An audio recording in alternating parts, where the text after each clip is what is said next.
Sports. We are Baltimore. We are Arizona.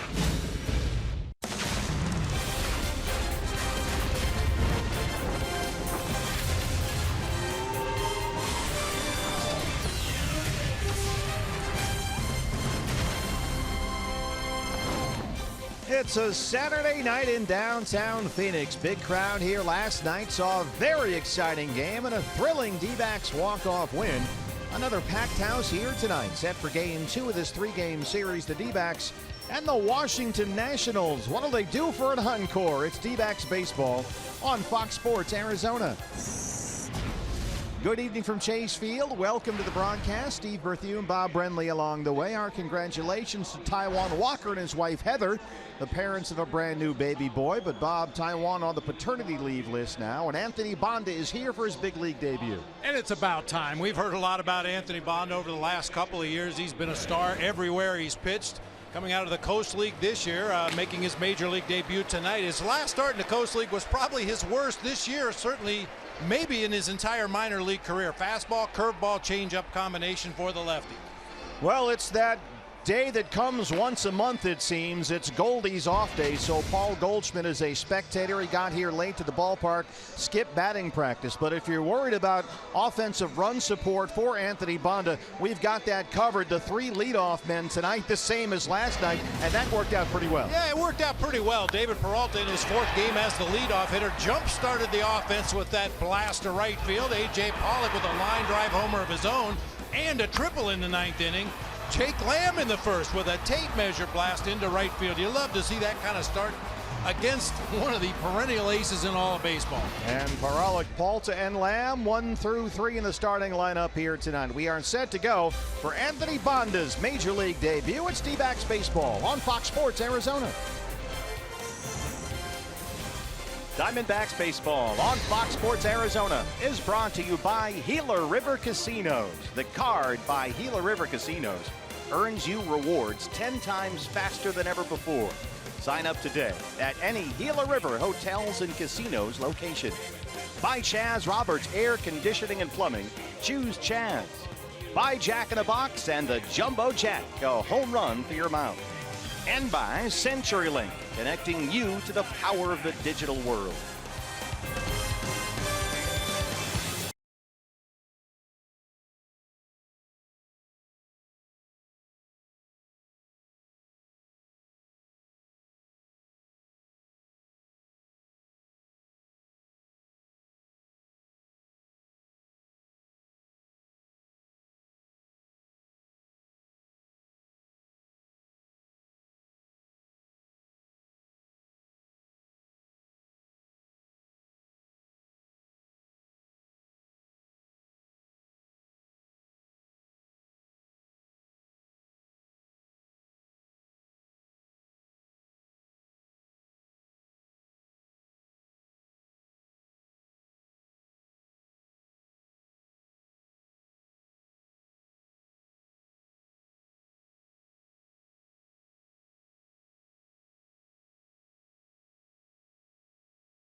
Diamondbacks baseball on Fox Sports Arizona is brought to you by your Valley Honda dealer, where you get more standard features for less money.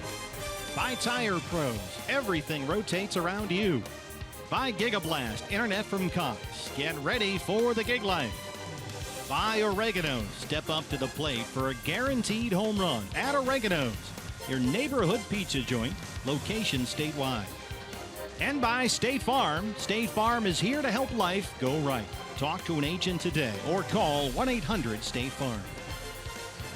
Well, he began this season listed as the Diamondbacks' #1 minor league prospect. It's very promising left-hander Anthony Banda, and he's about to make his major league debut. D-backs and Nationals, Fox Sports Arizona.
Looking for more of the same tonight. Rookie left-hander Anthony Banda takes the mound here at Chase Field with the roof closed in his major league debut. And how about this? His first big league start, he gets to face a Washington Nationals offense that's leading the league in batting average, OPS, hits, and runs. Here's your Washington batting order. It's brought to you by your Valley Chevy dealers. Here's how Dusty Baker will line them up tonight. Brian Goodwin leading off out in center field. Chris Heisey in left. Bryce Harper over in right field. The middle third of Ryan Zimmerman at first base. Daniel Murphy at second. Anthony Rendon at third.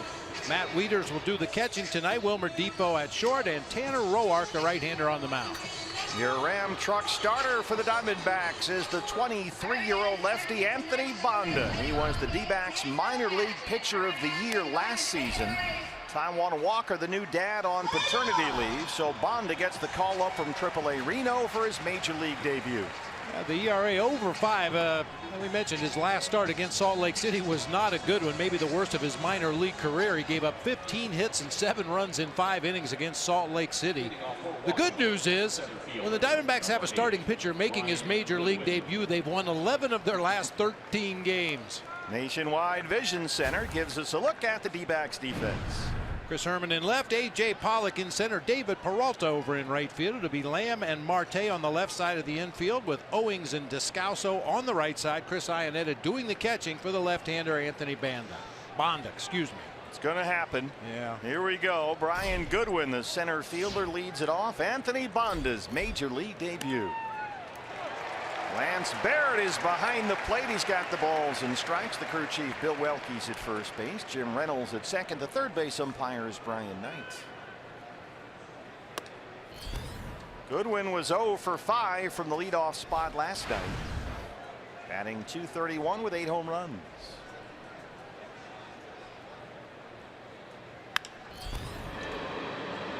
You'll notice that Anthony Bonda works quickly. That's one of the things you like about him. A very nice, easy, smooth delivery. Scouts have always liked his athleticism on the mound, and Torrey and the ball club felt like it was the right situation for Anthony to come in tonight, help him try and win a ball game. That's out of play. Well, you got to make your debut sometime. Might as well be against one of the best teams in the National League offensively and see how you stack up. He has flashed a curveball that's impressed the scouts this season. You'll see it right away. It's kind of a big, slow curveball. He'll throw it down and into right-handers, down and away from the lefties. And he's continued, as Mark Grace mentioned in the pregame show, along with Mike Butcher, adding some zip on his fastball, which now grades at above average. You know, that last one at 96. Yeah, earlier in his minor league career, he was 92, 93-ish. Now it's more like 95, 96. And he strikes out his first batter in the big leagues. One down.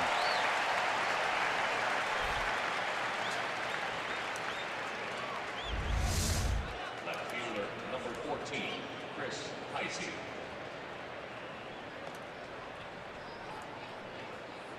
Well, that's as encouraging a start as you're going to have. And now he'll face the veteran Chris Heisey.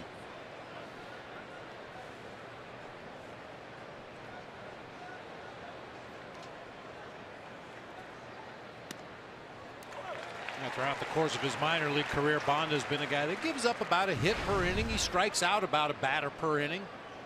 Right around 2.5 to 1 strikeout to walk ratio.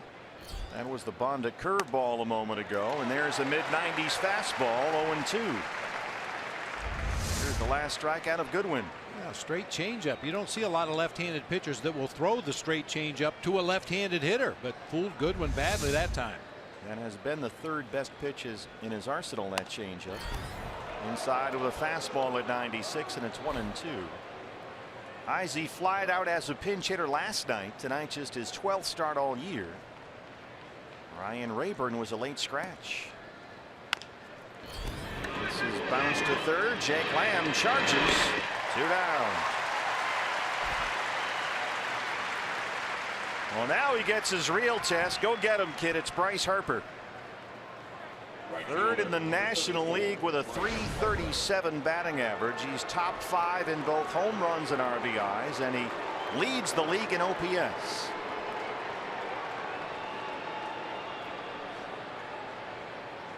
Big deep breath for Anthony Bonda.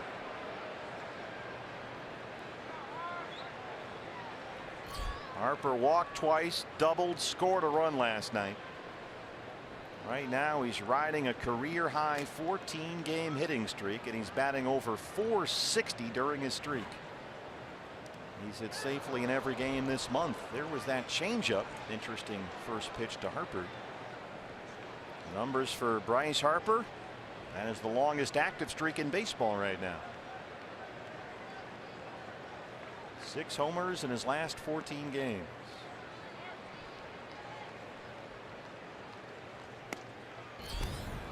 Fastball missed, and it's 2-0. Last night it certainly appeared like Bryce Harper was the guy that the Diamondbacks had identified to pitch very carefully or pitch around in the ballgame. Twice he walked and really didn't get anything close to the zone.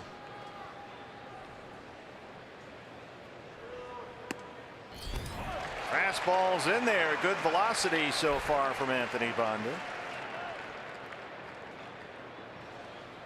We believe that's mom and dad here from the Corpus Christi, Texas area. That's where Anthony grew up, just a little north of Corpus Christi.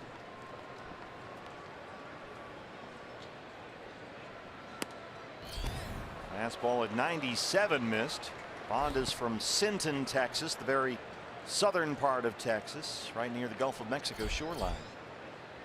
Ryan Zimmerman on deck, 3-1 to Bryce Harper.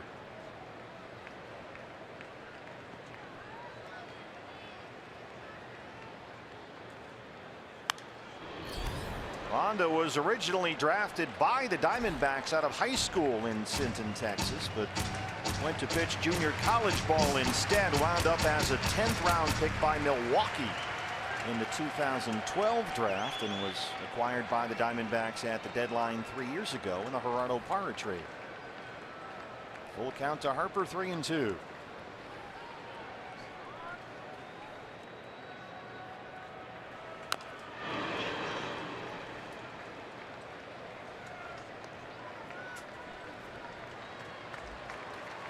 Last delivery from Bonda, really the first pitch from the middle of the plate into Bryce Harper in this at bat. Everything's been away and down. Well, he's got a big crowd here behind him tonight. 3 balls and 2 strikes to Bryce Harper.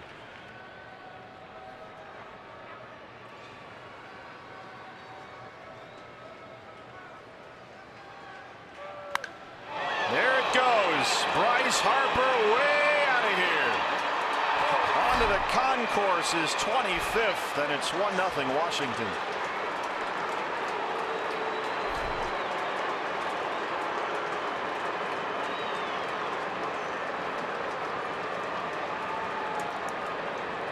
You gave the numbers earlier for Bryce Harper in the midst of this 14-game hitting streak. Make it 15 now.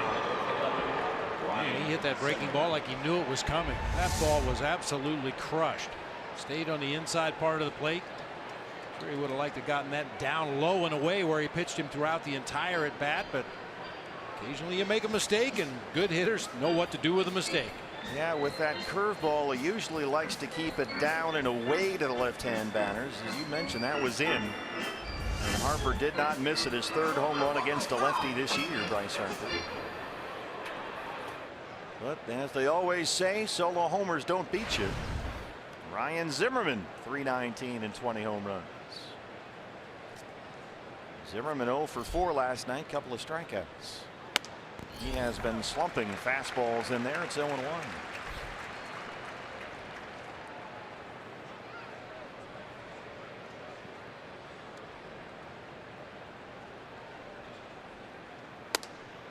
Now Zimmerman started the season through his first 58 games hitting .372. He had 38 extra base hits and had driven in 52 runs. However, his last 28 games he's hitting only .210 with 4 extra base hits and 13 driven in. Now with this Nationals offense, you can occasionally afford to massage a guy along that's in the midst of a slump, especially because Ryan Zimmerman has the track record of breaking out of slumps as well. They got plenty of offense up and down that lineup to carry Ryan Zimmerman as long as they need to. Only 1 home run for their cleanup man since the middle of last month. Bonda trying to put him away at 1-2. Bounced a slider up there.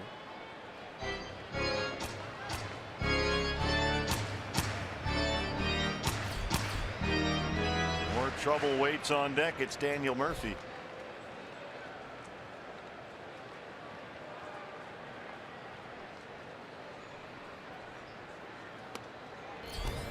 Fastball missed. Lance Barrett didn't bite. It's a full count, 3-2. Back-to-back 3-2 counts for Bonda.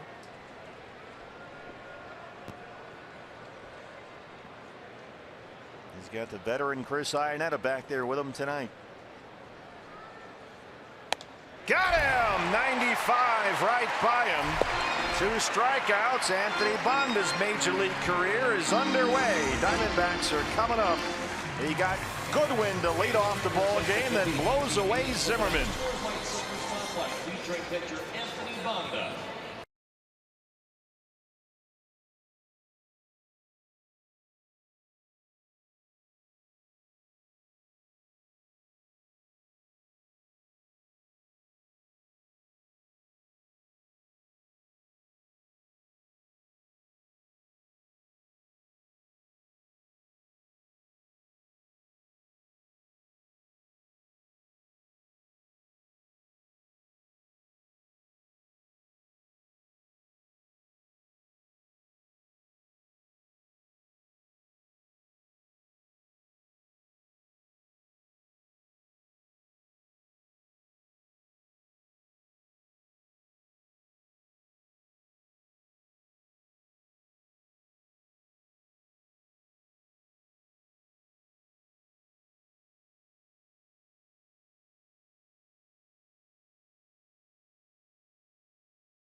Reality check isn't such a bad thing after the Harper home run. Well, there's been 24 other long balls hit by Bryce Harper this year, so don't feel like the Lone Ranger, Anthony Bonda. It's going to happen. You might as well give up your first major league home run to a guy that's name is going to go down in the history of the game. The Ram truck starter for Washington, 30-year-old right-hander Tanner Roark. Last year had a 2.83 ERA that was 6th best among all major league starters. You see the numbers this year, not nearly as good. He's had trouble commanding that two-seam fastball that he likes to throw kind of Greg Maddux style, inside to a lefty and tail it back over the inside corner, down and into a right-handed hitter, try to get those ground balls. He just hasn't had the fine command of that sinker that he's had in years past. David Peralta led off the game last night with a home run. DB, time for your Valley Honda dealers. Key to the game. Just like they did last night. Come on, ride the train. Come on, ride it. The freight train. Boy, is he hot right now. 1-2. Peralta 325 now with 10 home runs. He's got homers in 2 of his last 3 games. And just crushing the ball last night. A homer, a double, a single. 3rd time in his last 4 games he's had 3 hits. He's had 3 hits in each of his last 3 starts. It's a bullet down the line, but foul. You were telling me some numbers before the ball game on David Peralta, how he got off a little bit of a slow start by his standards this year, but really picked it up. He was batting 178 for the season on April 16th, and since April 16th he's hit 350. Wow.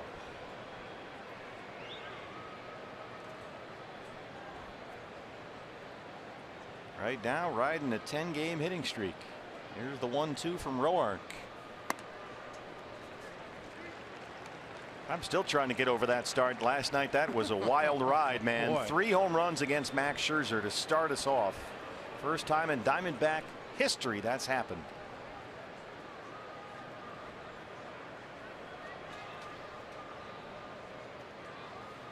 That was extreme shock and all last night. It sure was.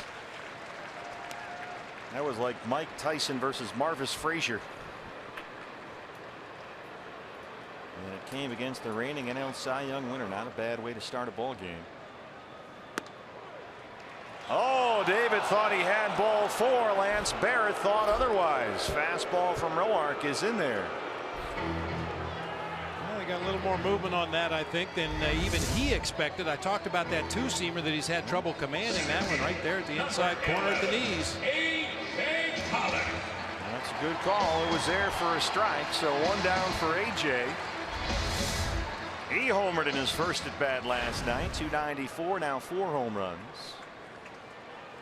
Last night Pollock homered, tripled, and doubled. He scored 3 times, including the game-winning run. After that triple, the lead off the 9th.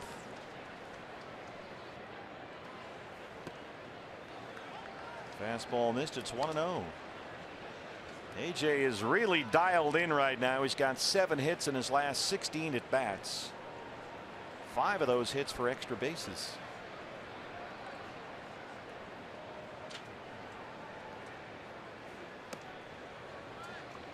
There's a Roark curveball that missed. It's 2-0. Now that big curveball right there and the straight changeup are basically his swing and a miss pitches, but when he wants to pitch to contact, he's almost exclusively going to go to that 2-seamer. Try to put the ball on the ground.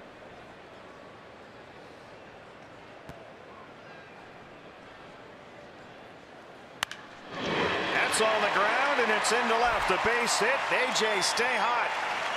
Let's take a look at your lineup for the Diamondbacks. It's brought to you by your Valley Chevy dealers. Top third of David Peralta in right field. AJ Pollock in center. Jake Lamb at third base. Chris Iannetta hitting cleanup tonight and doing the catching. Daniel Descalso filling in for Goldie down at first base. Chris Owens will be at second. Ketel Marte at short. Chris Herman doing the catching for left-hander Anthony Bonda. Goldie with a scheduled day off. JD Martinez still recovering from that bruised hand. He's making progress, but they want to make sure that JD is 100% pain free before he starts to swing. Might aggravate that hand a bit. Here's Jake Lamb. Pollock at first and 1 out. Lamb 277, 23 home runs, and second in the major leagues with those 78 RBIs. 3 home runs in his last 2 games.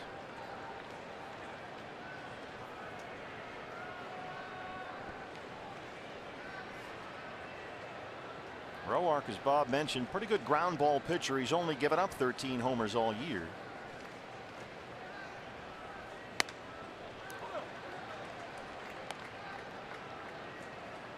Tanner Roark, ground ball rate of just under 50%. He's about top 30 among major league starting pitchers. And he'll use that two-seam sinking fastball a lot. Mixes everything else up in equal amounts. Four-seam fastball, slider, curveball, and a changeup.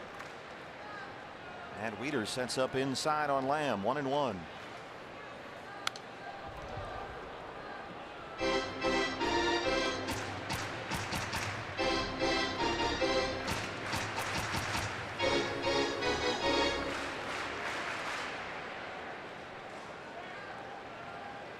Tanner Roark has not been spotting his pitches lately as well as he has in the past. The walks are up a little bit this year, and a career high rate, in fact.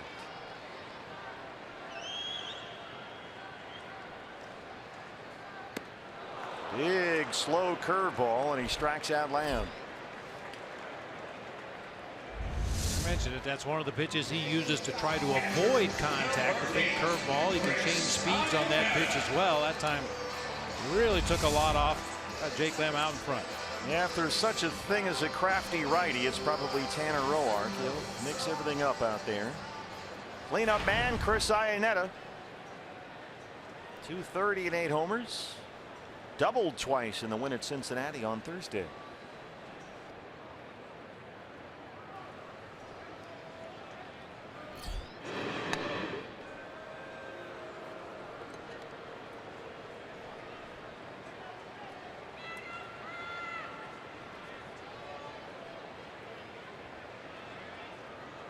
Tanner Roark is a guy who was pitching independent ball for a while.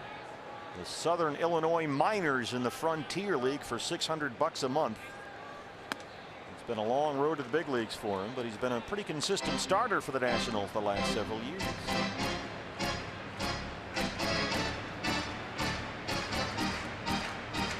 It seemed like for a long time every rotation had a guy like Tanner Roark. Sinker, slider, curveball, changeup, all four pitches, mixes them up, usually pitches deep into the ball game.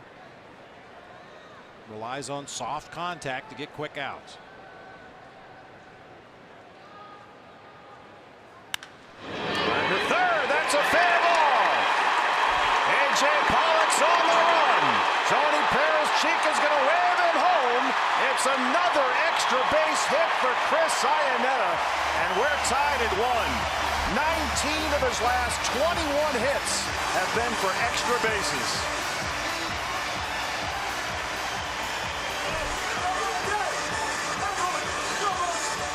Third base umpire Brian Knight had to do some tap dancing to get out of the way of that one. Pitch up in the middle of the zone at 92, and Chris just rips it down that third baseline. Had to wait for Brian Knight to dodge that baseball before making the fair call, and then Chris Heisey had some issues out there in the left field corner. AJ comes all the way around from first to score.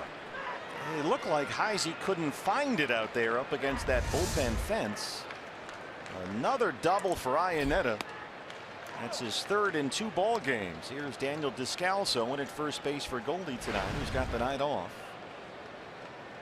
241, 6 homers. Daniel started last night's game in left field, was 0 for 4. He struck out 3 times.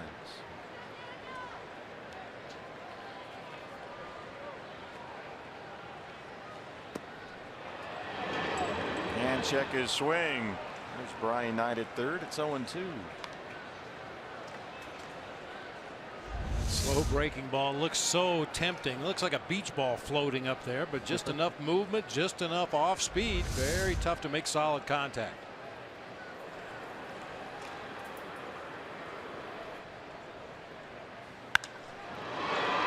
This is Sky to left center. Goodwin's over there with Heisey.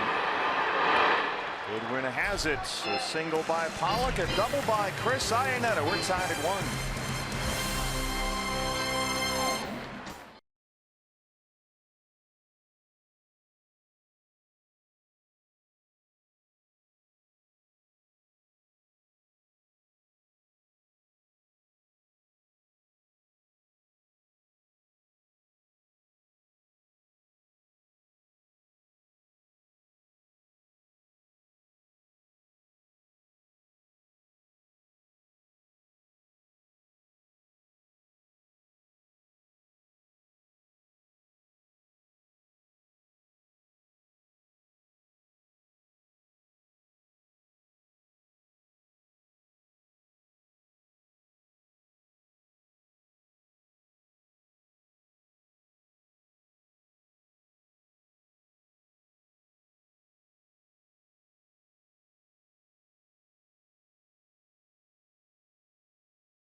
It's how soon he gets over those and gets into his game. I mean, nothing's going to change from minor leagues to the big leagues. I mean, you have one extra deck, probably a little bit more fans, but you know, it's still 60 feet 6 inches.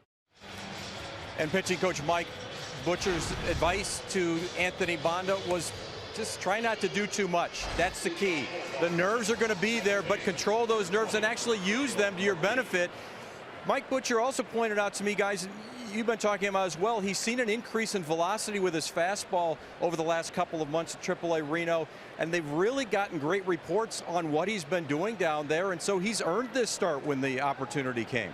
He sure has, Pat. He's been a promising prospect ever since the Diamondbacks acquired him at the deadline several years ago from the Brewers. And now he's back even 1-1. Daniel Murphy leads off the second.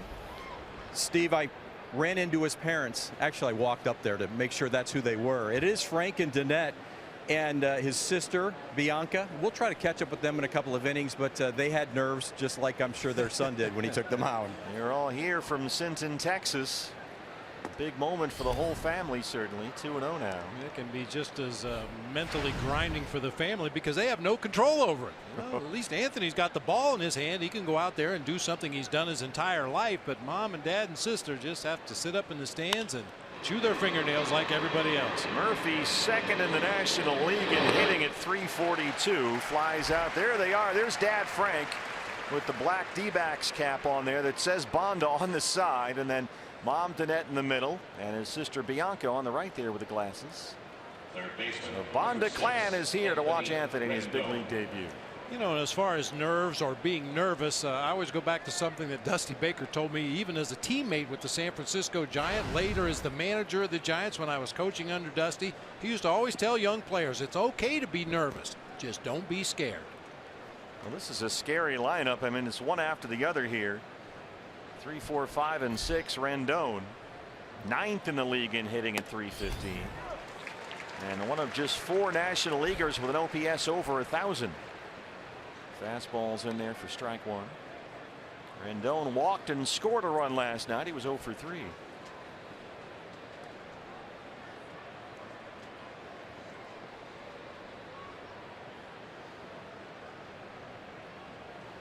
These guys are from the same part of the country. Anthony Rendon is from Houston, Texas. He played his college ball at Rice, not too far from the Corpus Christi area where Anthony Banda grew up.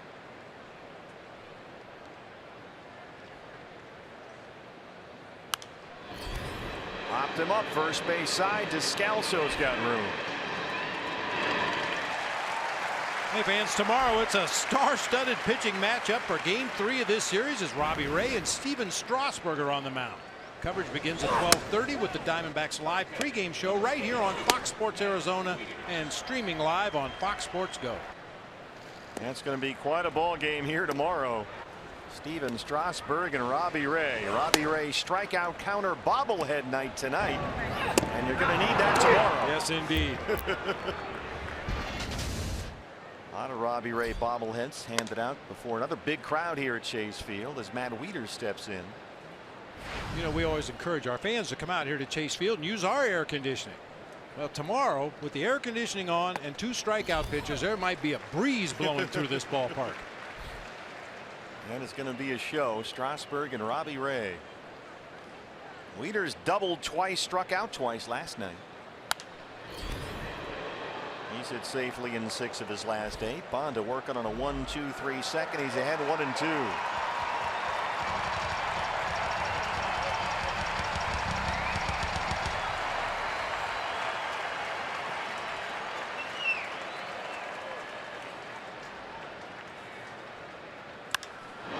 This is in the air, deep center field. A.J. Pollock.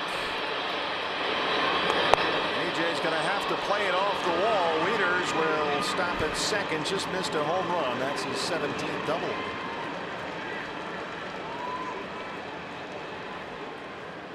Well, Harper's home run came with 2 outs. Now Wieters a 2-out double. A fastball up in the middle of the strike zone there at 94.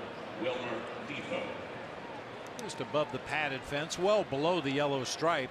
Big bounce off that warning track, got away from A.J. Wieters. Was going to get a double out of that one way or the other. Well, here's a big out for Bonda to get. It's Wilmer Defoe, the switch hitting shortstop. 250 and 1 homer. See if Anthony can strand Wieters at second.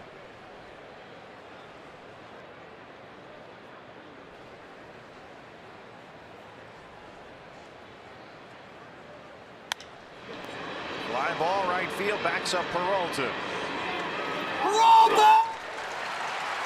D-backs and Nationals, we're all tied at 1.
It's presented by Nationwide Vision Center. Chris Heisey in left tonight. Brian Goodwin in center. Bryce Harper over in right field. It would be Rendon at third. Depot at short. Murphy at second. Ryan Zimmerman over at first. Matt Wieters doing the catching for veteran right-hander Tanner Roark. Well, your key to the game was ride that train. Big train or the little train. Here is the little freight train. Chris Owings, 282, 12 homers. See Owen there at second base tonight. Ketel Marte at shortstop. He's on deck.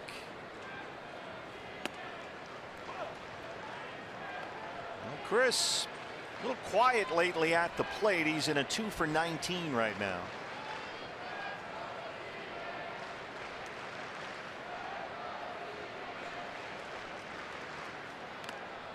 There's that slow curveball from Roark. Just comes up there with molasses on it.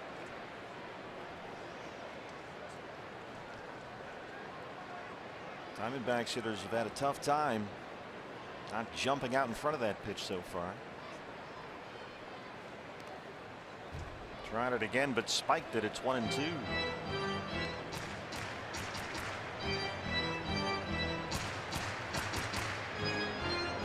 Tanner Roark coming off a win his last time out Sunday in Cincinnati. Gave up 3 runs. None were earned. Just 4 hits in 6. It was his first win since June the 4th. He's only 1-4 in his last 6 starts, Tanner Roark. But he strikes out Owings. That's his 3rd strikeout of the first 6 batters. Kryptonite. Yeah. A little cut fastball, baby slider that time, working away from Chris Owings. He's had a real hard time lately identifying the spin on that ball and laying off of that pitch in the dirt rolling away.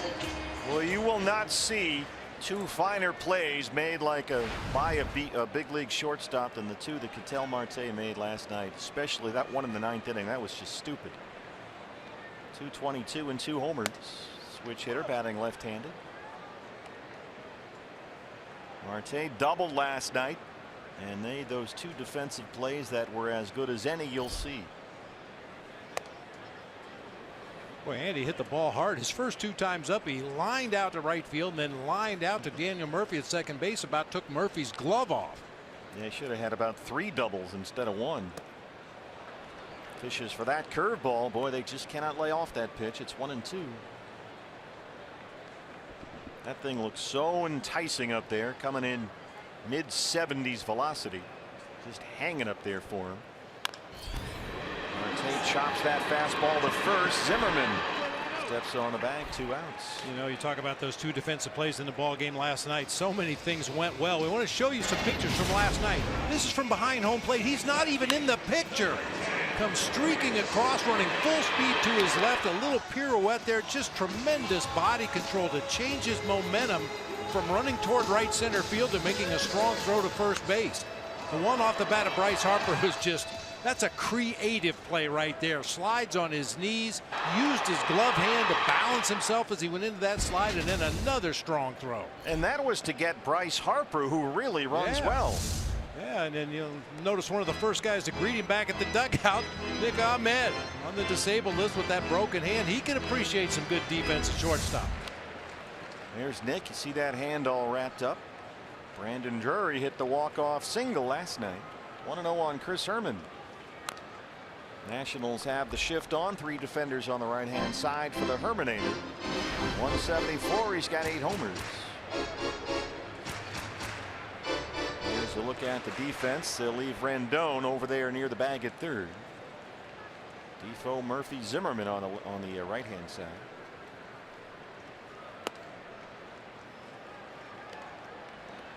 Herman grounded out hard to first as a pinch hitter last night. And a home run Tuesday against the Reds at a good American ballpark.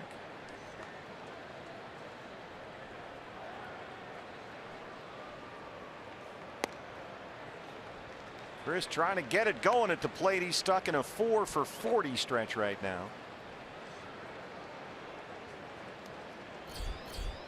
Anthony Banda ready for his first big league at bat if Herman can reach. Here's the 3-1. Off the mound, but right to Wilmer Defoe. That's a 6-3 putout. Roark works a 1-2-3 second.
D-backs and Nationals. Fans, MLB.com at bat, your #1 mobile app for Diamondbacks Baseball Live.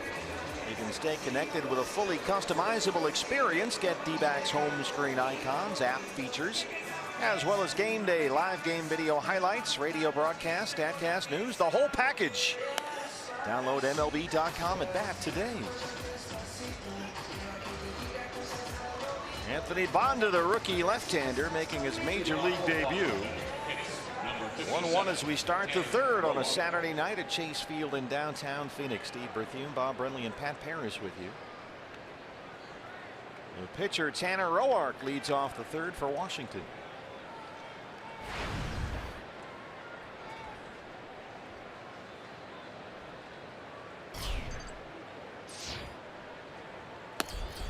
Anthony Banda had a very good season last year, splitting his time between AA Mobile and AAA Reno.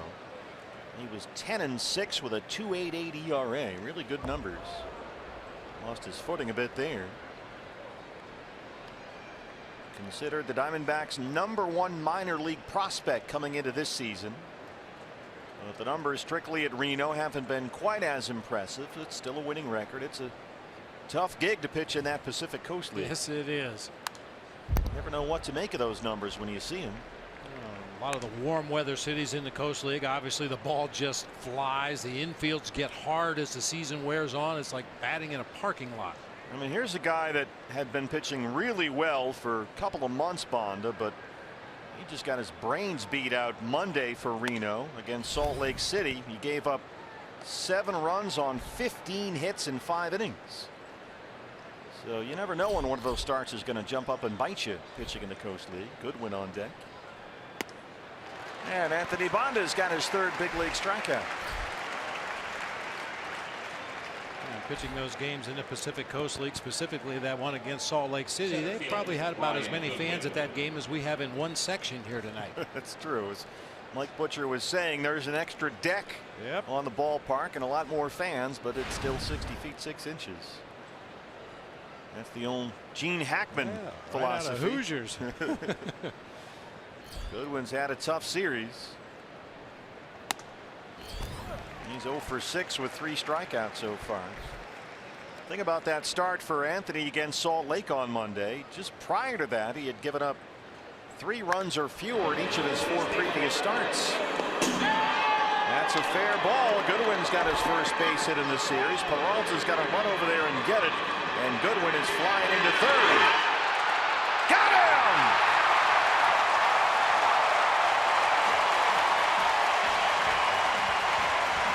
Boy, that baseball hit the wall over there and checked up. David Peralta had to run a long way into that corner to go pick it up.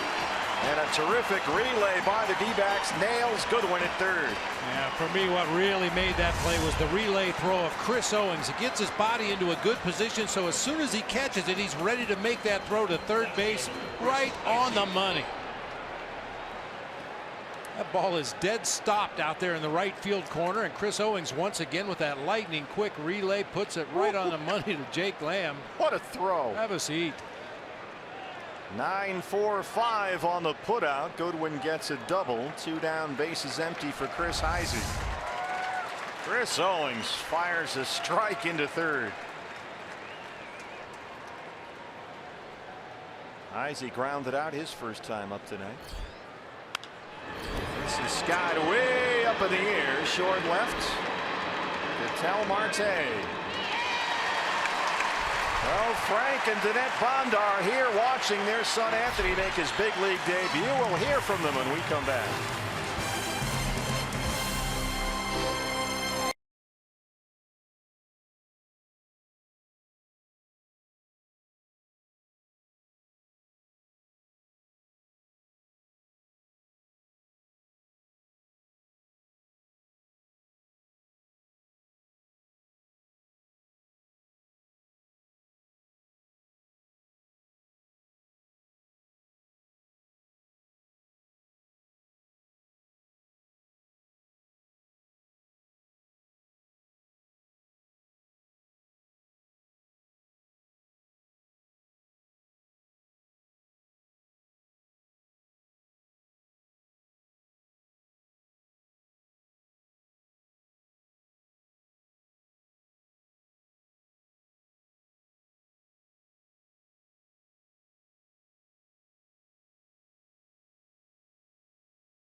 Third here, and I'm with the Bonda family.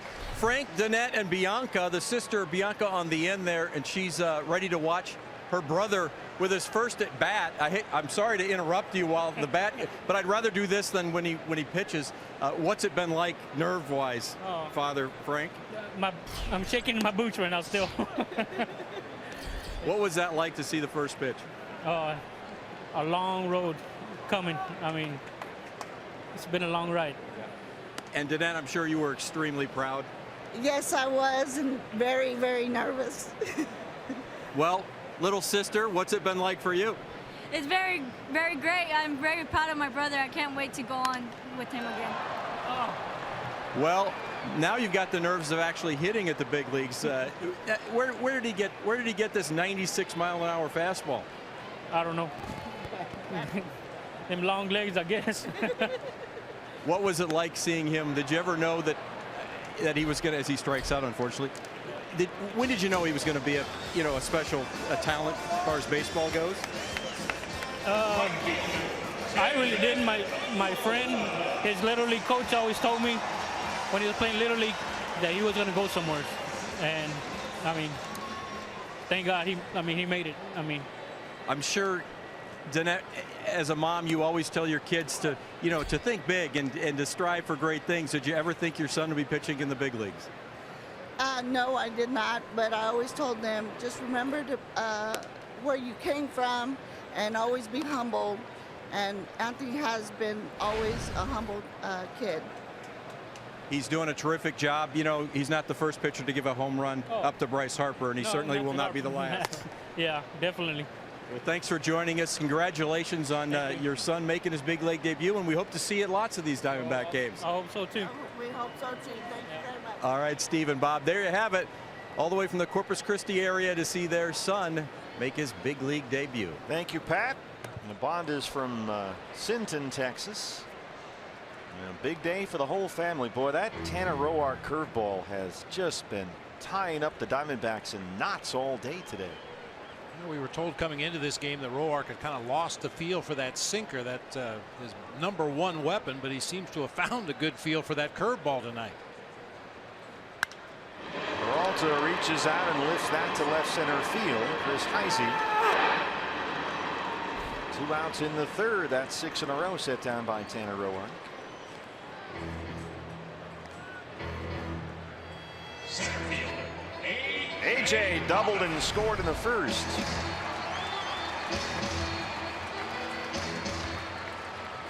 Pollock now 8 for his last 17 up there.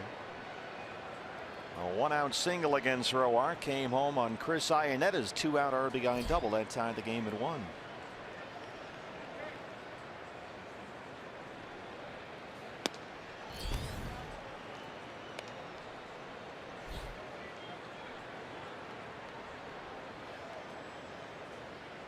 D-backs 16 games over 500, second in the National League West. They're 9.5 games behind the division leading Dodgers. Dodgers are hosting Atlanta again tonight. And the Diamondbacks 1 game up on Colorado for the first National League wild card spot. The Rockies are trailing the Pirates right now. Pittsburgh has a 1-0 lead. They're in the third at Coors Field.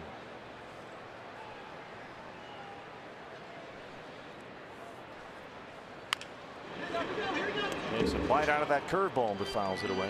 Hey fans, this Tuesday it's Twitter Tuesday with Jody Jackson taking over the Fox Sports Arizona Twitter account, answering all your questions during innings 3 through 5 of the D-backs and Braves game.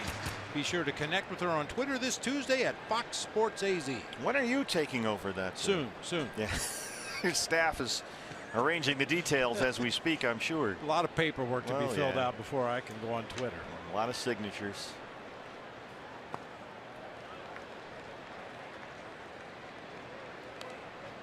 Two balls and 2 strikes to A.J. Pollock. Jake Lamb would be next.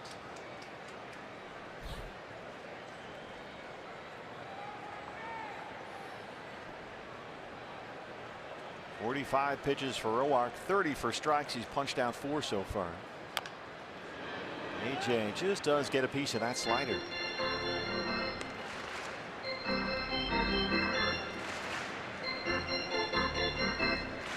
Tanner Roark's season started off like you might have expected, coming off a 16-win season last year. He was 3-0 at the end of April, but since then he's gone only 4-6. And since April ended, his ERA is right about 5.5. But he's been pretty effective so far with that curveball. Trying a powered changeup. Full count, 3-2. Well, he started the season the way he finished it last year, the 2016 season, by far the best of Tanner Roark's career. Nationals had 12 shutouts last year. Roark started 7 of them. Went with a slider away. AJ can't lay off. 5 strikeouts for Roark. He's retired 7 straight.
Sports Arizona Fan Express, get on board. It's presented by Cox Communications. It rolled into Chase Field tonight from Mesa, and you could be on it next. Stop by the Cox Solution Store in Phoenix at 301 East Bell Road. Sign up for a chance to win 2 tickets aboard the Fan Express. The winners go from the store to the D-backs game August 26th against those San Francisco Giants. Registration begins on Monday. That thing was parked outside the ballpark, and boy, that is a cool looking ride. It sure is.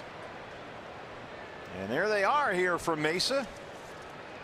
Great to have them with us all aboard the Fox Sports Arizona Fan Express. Here is Bryce Harper, who homered off Anthony Banda back in the first. And StatCast is still trying to figure out how long Harper's homer went. It went onto the concourse in right center over the pool. Jake Lamb hit one out there earlier this year that was 481, and Harper's was pretty close to that. His 25th of the year. It's funny, that home run by Bryce Harper came on pitch number 17 in the game for Anthony Banda. It was the 4th curveball he had thrown in the first 17 pitches that Harper hit out. In the 27 pitches since, he's only thrown 1 curveball. And the curveball, from what we've been told, has been a very good pitch for him, one of his best, in fact. So maybe he got scared off of that curveball a little bit. It happens. Either that, or maybe he just doesn't have a good feel for it in the early going. Couldn't get it to do what he wanted it to do. Left it on the inside part of the plate for Bryce Harper. And yeah, maybe as we move forward in the game, he'll try to mix it in against hitters that can't hit it 500 feet. A little confusion here. I think Chris Ionnet has flashed the sign for what I'm guessing is a fastball a couple of times. There it is for the 3rd time. Fastball away at 96. This was Harper's homer with 2 outs in the first. Got that curveball in, and he did not miss it. Oh. Yikes. So as you said, we haven't really seen that curveball ever since. It's been a very good pitch for him this year.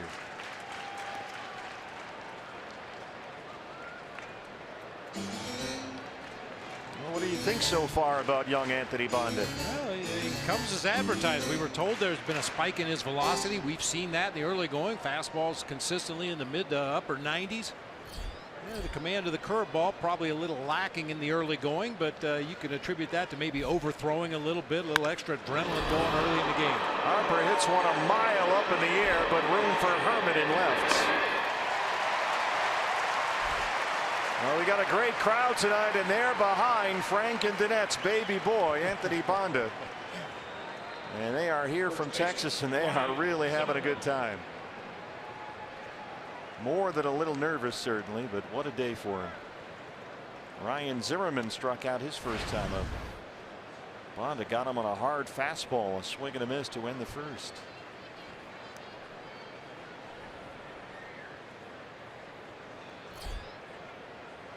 So Zimmerman in the series so far 0 for 5 with 3 strikeouts.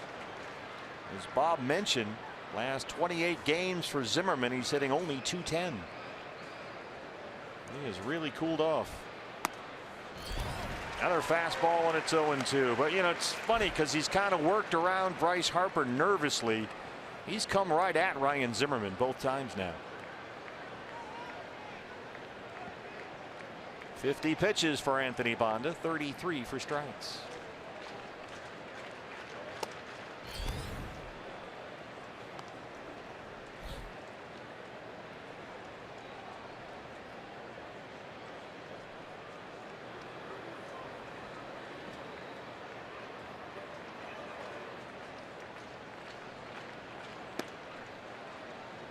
Tried the changeup, and it's 2-2. Zimmerman, what a start he had. He had .420 in April with 11 homers. But since the first month of the year, he's been pretty average. .280 hitter with 9 home runs. Broken back bloop, and he dunks it into left, a 1-out single. Jammed him with a fastball that time. Hey fans, the day after every D-backs win, get 50% off all pizzas at regular menu price using promo code D-backs50 at papajohns.com. Well, this is the heart of the Nationals order, the heads of state. Harper, Zimmerman, Murphy, Rendon. Here's Murphy, the 5-hole hitter, flying out to center his first time. Began the day second in the National League with a .342 batting average. 7th in the league in OPS, which is on base percentage plus slugging percentage.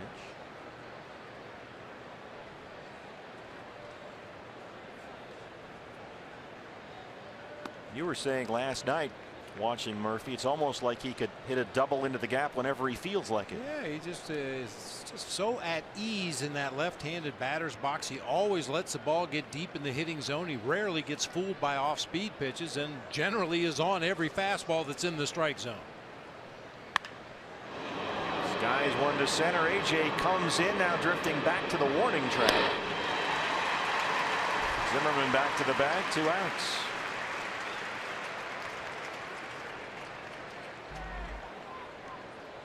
Now he'll deal with Anthony Rendon. Rendon still hitless in the series. He popped up foul ground to first base his first time up.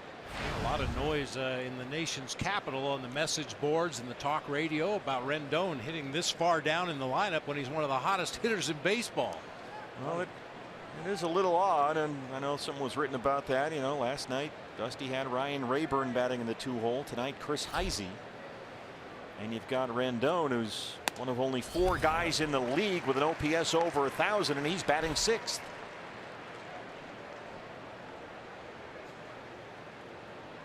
Chris Heisey comes into play tonight in limited playing time. 157 batting average, 1 homer, 5 driven in, and on base average of 203. But he's hitting second.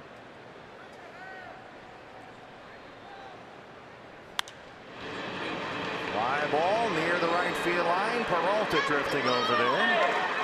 And Anthony Banda strands the 1-out single. We're tied up at 1. D-backs and Nationals.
pretzels here at the ballpark. As a favorite of the broadcast booth, I can tell you that. Fans, D-backs 2018 season tickets on sale right now. Season ticket holders get the best seats for the lowest price, plus excellent benefits like early entry into the ballpark and a chance to secure giveaways, watch batting practice, concessions, discounts, access to exclusive events, a whole lot more. You can buy or renew your 2018 D-backs season tickets online right now. dbacks.com/advantage. There is a Triumph, the insult comic dog. Without the cigar, Jake Lamb leads off the fourth.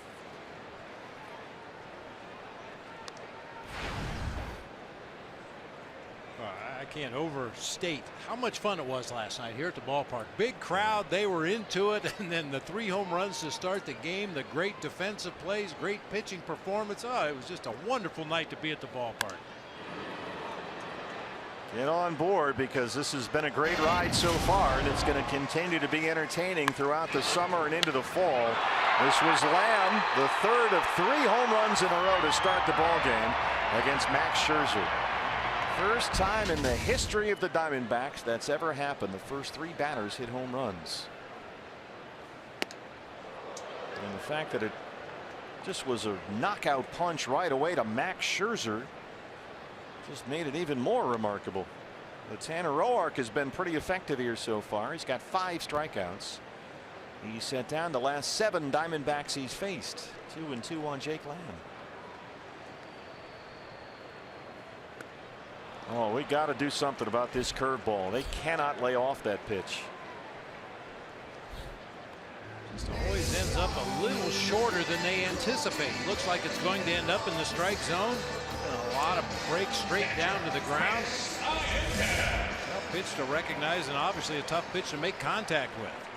Roark has now struck out 3 of the last 4 he's faced. Chris Iannetta, another extra base hit. That's what he does. A 2-out RBI double in the first.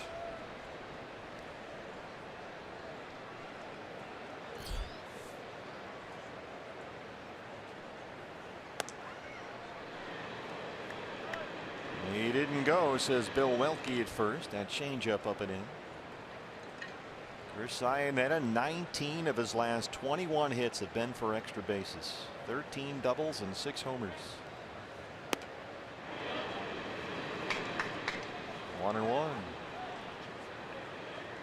Tough when Roark can mix in that slider at 86, 87 when he's got that curveball that floats in at 75 to go along with it. I mean, you talk about a full arsenal of pitches: a 4-seamer, a 2-seamer, an occasional cutter, that hard slider, the big slow curve, a straight changeup. He's got every weapon you can need out there when he's commanding them all. And the thing is, here's the slider. With the exception of that 2-seam sinker that you mentioned, Bob, he throws all of them in equal parts. So you never know what's coming. You can't sit back on any tendency or anything like that. Really does a good job of mixing up his pitches.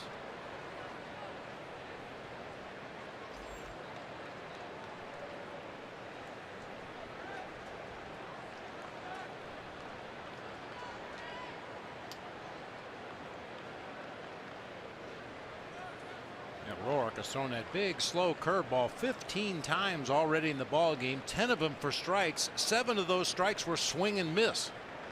Really hard for the D-backs hitters to lay off that pitch. There's another one. Iannetta able to check the last minute, and it's 2-2. It's one of the rare times they haven't bitten on that pitch. Descalso on deck. And there at first, Goldie getting the night off.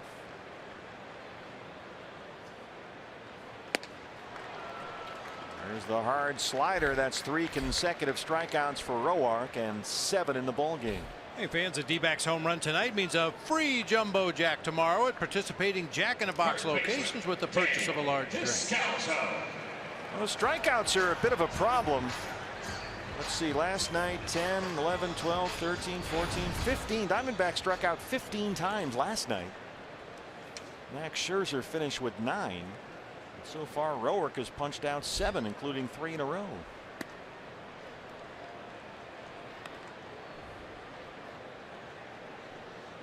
Daniel flying out to center his first time up.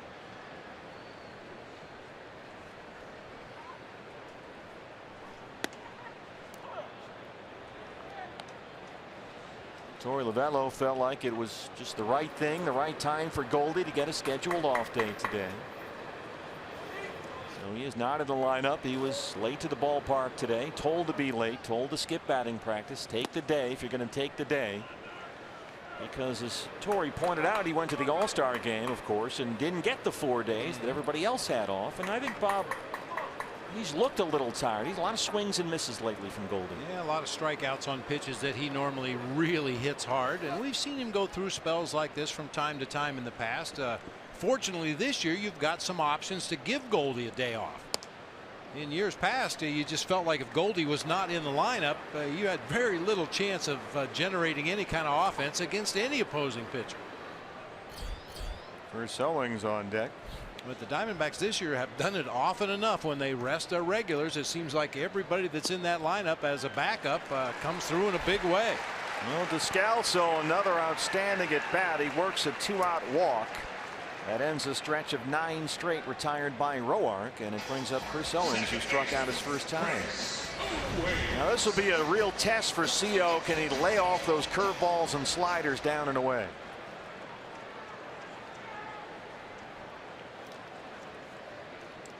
Because Roark, as we've seen, has really got the type of stuff that gives CO a hard time. He can handle anybody's fastball inside, but when it comes to breaking pitches down and away, as you said, that's his kryptonite.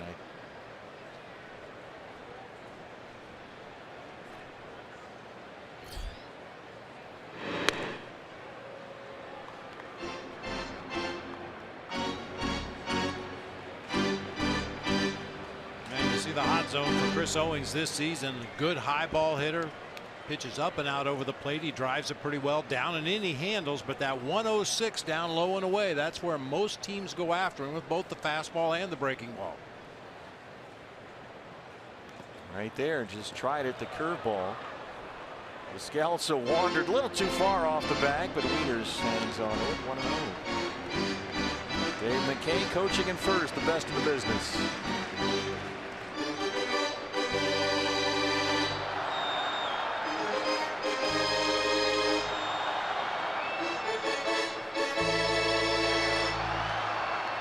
See Chris Owings every day, and we know that basically he's a pull hitter. If he gets a fastball middle of the plate in, he's going to look to turn and burn and hit that ball hard to left center or left field. But the Nationals are playing him a step or two the opposite way, which tells you they're probably just going to stay away and let him do that. High fly ball, shallow left center for Heisey. And Roark strands the 2-out walk. We're tied up at 1 at Chase Field.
Life or death, you couldn't take a bunny, rip its fur off, squeeze the guts out, throw it over fire.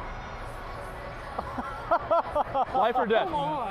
You're either going to live or the bunny's going to live. If for whatever reason that does happen and you do in that situation, don't kill it and let it lay for 10 hours in Arizona. It's going to be the most gut-stinking little thing you ever had. As soon as you get it, gut it. Okay. You got to gut it right away. Smell. Yeah, or just hang out with me and Godly and you'll be fine. I really hope nobody listens to that last bit. Well, too late for that. I don't know how to kill this bunny. That's Andrew Chafin wearing a Fox Sports Arizona microphone with some hunting tips for the skipper Tour the Velo. Matt Wieters leads off the 5th against Anthony Banda, the young left-hander making his major league debut. We need to save that little bit for Easter next year. Yeah. Well, to scare the kids. Tell you what, you hang out with Chafin and Godley and J.J. Hoover, boy. Those guys can live off the land. Oh yeah, no doubt. Survivalists. Yep. You know, but you hear conversations like that from pitchers, especially relief pitchers. You've got a lot of time down there in the bullpen waiting for your opportunity to pitch, perhaps very late in the ball game, and boy, you would be amazed at some of the topics of conversation down in that pen. Well, did you ever, while you were maybe in the bullpen, pick up some helpful tips like Andrew Chafin just had for the skipper? Well, probably none that we can mention. Yeah. Banda 60 pitches, 39 strikes. He's been pretty solid so far. Just 1 run on 4 hits, a Bryce Harper homer in the first. What you do find out rather quickly is everybody down there is an expert at something. For real, or do they think they are? Well, sometimes they think they are, but many times they are. 4th strikeout for Anthony Banda, 1 down in the 5th. What did you have to contribute to the conversation? I just tried to stay out of most of them. Smart. Boy, I once on a plane had Wade Miley tell me how to skin a javelina. I didn't sleep that night. Wilmer Defoe trying to bunt his way on. Lamb's on it. Defoe can really burn, but Jake is there, the all-star third baseman, 2 down. Appeared to be some good communication too. Anthony Banda was going to make the play on that bunt, but at the last instant he gives way. Jake Lamb apparently called him off and makes a nice play on to first to get the speedy Defoe. Yeah, Defoe's been a little pest in this series. He's looked good so far. Trey Turner is injured, so Defoe and Drew have been playing a lot of shortstop. Here's the pitcher Roark who looks at strike 1. Banda's now retired the last 4 he's faced. Pitch count is in very good shape right now. You know, he's nervous as all get out, but boy, he's looked pretty poised out there even after Harper, the 3rd batter of the game, hit one about 2 miles. You're still trying to figure out how far it went. I think he actually broke StatCast.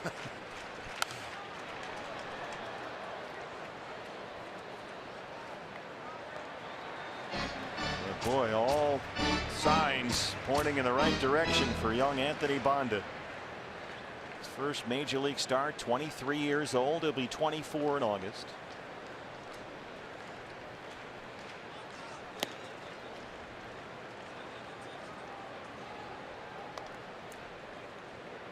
Banda 2 seasons ago pitched the entire year for J.R. House at Visalia, high A ball. Put up some big numbers. Very good for Robbie Hammock at Mobile last year before he moved up to Reno. And he gets his 5th strikeout. Anthony Banda has retired 5 in a row. It's a 1-1 ball game.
Nationals and Diamondbacks tied at 1 in the 5th inning. It's a baseball pinata. Always a great time for the kids here at Chase Field. Time for the unlimited baseball break, brought to you by T-Mobile. Let's check the wild card standings. Diamondbacks 1 game up on Colorado for the first spot and 6 ahead of the Cubs. The Cubs beat the Cardinals at Wrigley today. There's bad news in terms of Colorado and LA. Both the Rockies and Dodgers are winning right now. Pirates at Colorado. The Braves are in Los Angeles. Ketel Marte leads off the D-backs 5th against Tanner Roark in a 1-1 ball game. Roark has not given up a base hit since Chris Ionetta's double that tied the game in the first. Marte grounded out his first time up.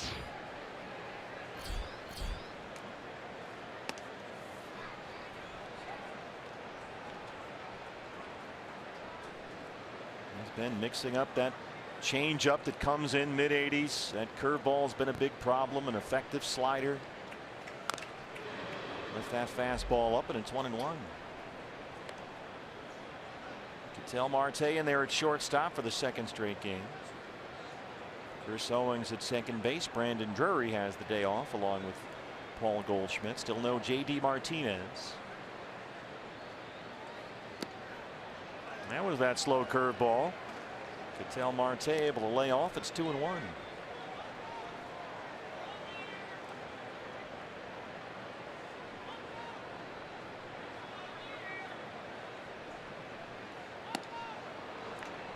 Change up 2-2. I don't think that was by design. I think he missed his spot badly, but sometimes mistakes get swung through too. And Roark has walked more batters this year, or walking more than ever before in his career. 70 pitches, 43 strikes. Marte belts it again. Come on, man. He did that twice last night. Once to Murphy. And there's Murphy again to start the 5th.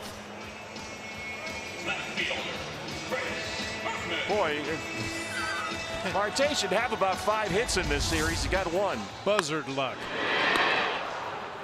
You do that when Rocky Bridges was managing the Phoenix Giants. You'd get back to the dugout and he'd ask you, didn't you see him standing there? They're supposed to hit him where they ain't, not where they are. Starts off Herman with that curveball. Chris grounded out his first time. Here's the defensive alignment against the Herminator. They'll leave Rendon, the 3rd baseman, all by himself on the left side.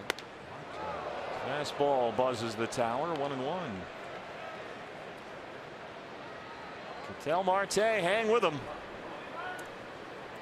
That's really about all you can say as a hitting coach. Hey, that's everything you want to do. You got a good pitch to hit. You barreled it up. Unfortunately, you hit it right at a defender. The BABIP gods are against him right now. Can't control it once you hit it. Well, Chris didn't like that call on the changeup from Roark, and it's 1-2. Lance Barrett, our plate umpire today.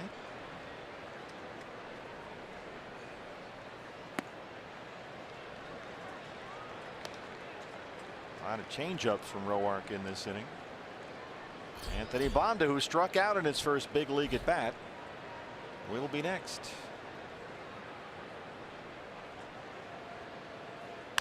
There's a tapper that Roark grabs. Hey fans, anytime the D-backs score 5 or more, Taco Bell is giving away 3 free tacos with the purchase of a large drink between 4 and 6 the following day at participating locations. Well, during his first at bat, our Pat Paris was down with Anthony's parents. His dad Frank, his mom Danette, and his sister Bianca are all here with us at Chase Field. So glad that they were able to get here for his big league debut.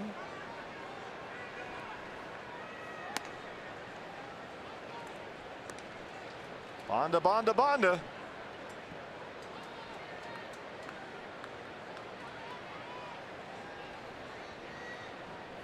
It's spelled Banda. It's pronounced Banda. Don't ask me why. We may have some real issues if Pablo Sandoval ends up playing for the Giants by the end of the year and Banda pitches against Panda. Banda, Panda. Panda, Banda. Hello.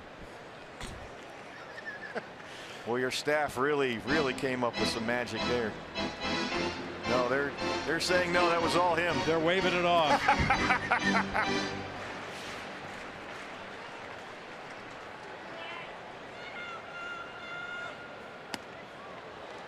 Fastball by him, and it's 2-2. Roark so far has walked 1. He's got 7 strikeouts. Given up just 2 hits. And Banda looks at a fastball for strike 3. We'll head to the 6th, tied at 1.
Cox, high-speed highlights. Major League debut for 23-year-old lefty Anthony Banda. So far, so good. He's worked 5 innings. He's given up only 1 run on 4 hits. He hasn't walked a batter, and he's got 5 strikeouts. He's really composed himself well out there on the mound. Doesn't seem to be overly nervous executing his pitches. Other than the 1 curveball to Bryce Harper, he's been really good. He's had a 1-2 or 0-2 count on 9 hitters. A 2-0 count only twice, and has retired the Nationals hitter on 3 or fewer pitches 7 times. Yeah, he's only at 68 pitches through 5 innings. He's retired the last 5 batters he's faced, and the leadoff man Brian Goodwin will lead off the Washington 6th.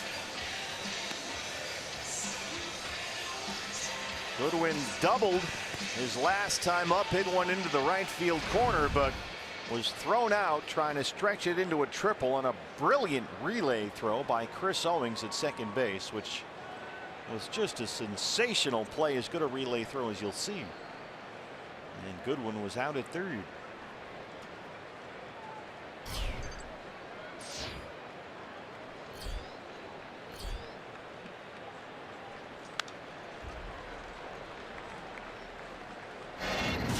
Watch this relay from Peralta. Look where Chris Owings puts this one.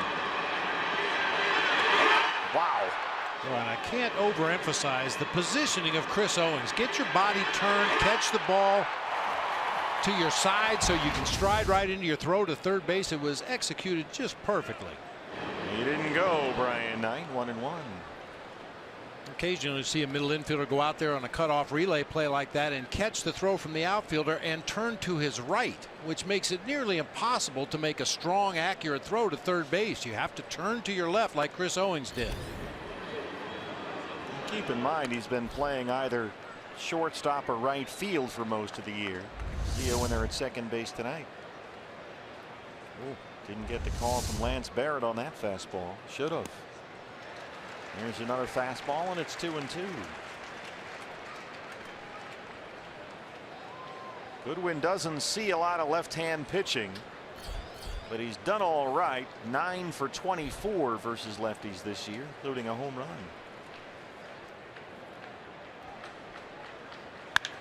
It's that one hard. There's CO. Still got time. What a nice recovery by Chris Owings. 1 down. Well, that's the luxury you have at second base on a hard hit ball. If you can just keep it in the vicinity, it's such a short throw over there to first base. And Chris Owings playing shortstop most of the time. We know he's got plenty of arm. Half a step to get Goodwin. That was hit hard too. One down for Heisey, who's 0 for 2. A late addition to the lineup for Dusty Baker, in there batting second and playing left field. Ryan Rayburn, who started out there last night, was a late scratch following the death of his grandfather. So Rayburn will go on the bereavement list tomorrow. So it's Heisey in there tonight.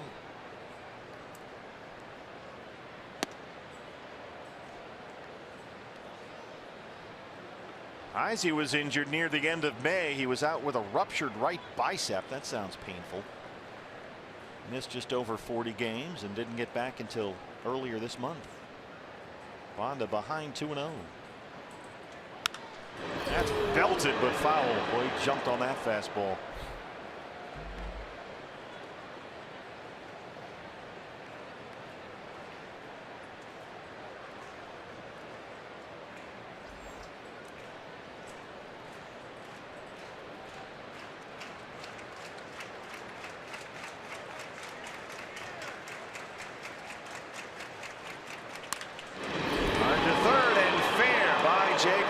Headed for the corner. Chris Herman has some problems out there, and Heisey heads for third. His first triple of the season, if it's scored that way. Herman had problems playing the carom off the bullpen fence out there. Let's see how they decide to score this one. And Torey Lovullo wants to take a look at that play at third. We see this happen a lot here at Chase Field. Not a lot of unusual angles other than in that bullpen area down the right and left field line. And when somebody hooks one just inside the foul line, it occasionally gets involved in the sidewall. You see you've got some padded areas, some fence out there, and we've seen a number of corner outfielders have issues. Yeah, he got in there. Yep. Yeah, Jake Lamb really went out to get the ball that time, to smother it on a short hop, but going out after the ball, it makes that tag back to the base a little bit slower. Harper homered in the first. Belts this one toward Herman. That rattles around and up into the seats. Nationals will take a 2-1 lead. An RBI double for Harper, is 24th. Boy, Bryce Harper has been an RBI machine lately. I'd say he's pretty locked in. Hit a hanging curveball out of here in his first at bat of the ball game. You could see the rosin and dust come off the bat and ball as he made contact right there. Smoked that ball to left field.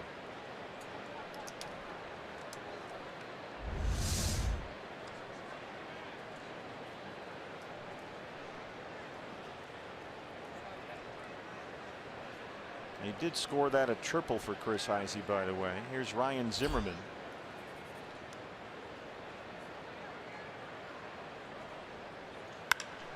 And this is driven to center. AJ back it up. He's going to have to play this off the wall. They'll get Harper home from second. Back-to-back doubles for the Nationals make it 3-1 Washington.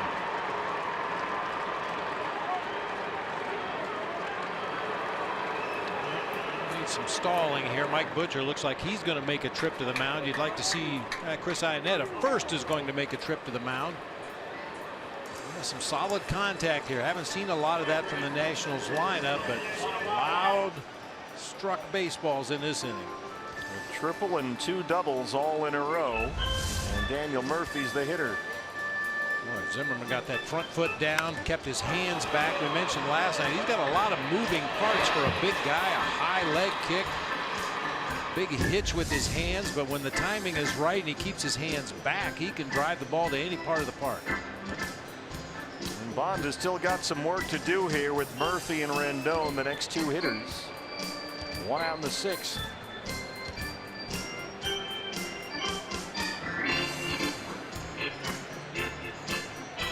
Murphy so far is twice flying out to center field. He's 0 for 2. But he's up there with Zimmerman at second base. Murphy this year hitting .434 with runners in scoring position. That's the best mark in the major leagues. He was 3 for 4 last night, including a pair of doubles. Zimmerman at second, 1 out and 2 runs in.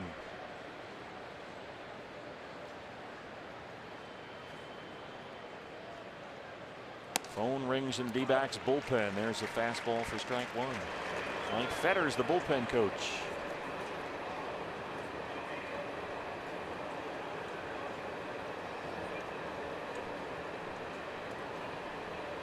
On to 80 pitches, 53 strikes. He's had pretty good command. He's not walked a batter today. Struck out 5.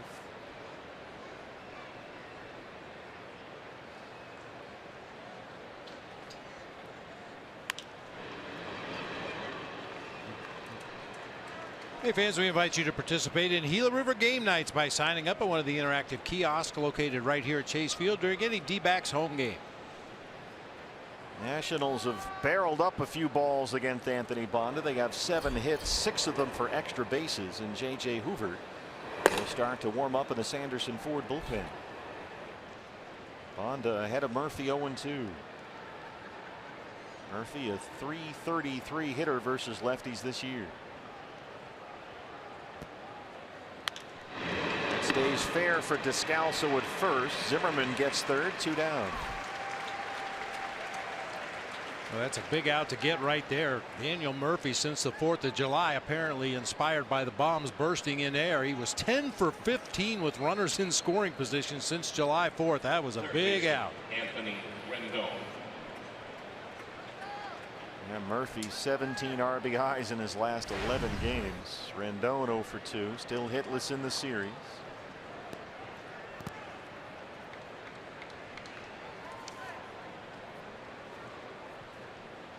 Just Kursaineta trying to get Banda through this 6th inning. Hoover warming up in the bullpen. I'm not sure if this is instructional or just time consuming. Hoover usually doesn't take very long to get ready down there in the bullpen. And looks like Torrey's going to make a move. Well, Bob, I think Anthony Banda was for the most part pretty impressive here tonight. You've got to like what you see from this 23-year-old lefty. Yeah, I don't think there's any doubt about it under the circumstances. It's not unusual for a young pitcher making his debut to hit that wall. You've got so much adrenaline pumping early in the ball game, and it appeared like Daniel hit the wall here in this inning. There are the Bandas, Frank and Ed Bianca. They're here from Texas to watch Anthony in his major league debut, and he looked really good.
Our Cox high-speed highlights. Bob Brenly, your thoughts on young Anthony Banda? I like what I saw. This guy has a fastball that will play here at the major league level in the mid-90s. Threw it by some really good hitters in this Nationals lineup tonight, especially those fastballs up in the zone.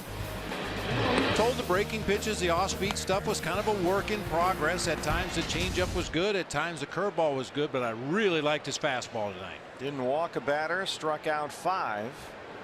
He's responsible for 1 runner. That's Zimmerman down there at third. J.J. Hoover on to face Anthony Rendon. 1 pitch, backs up Lamb. Long throw here.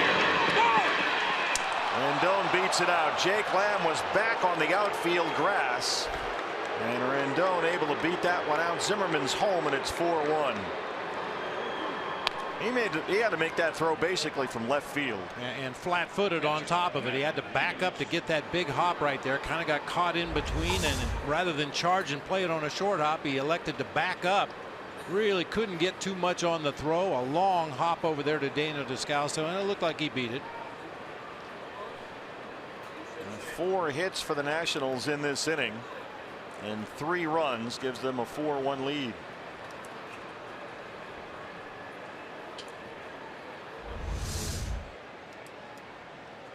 It's tough for Bond to Heise. He was able to squirt one just fair down the line for that triple. Now Rendon beats out a long infield single, so the numbers will be a little bit deceiving at the end of Anthony Bonda's day. Here's Wieters. The numbers on J.J. Hoover. The ash line called to the bullpen.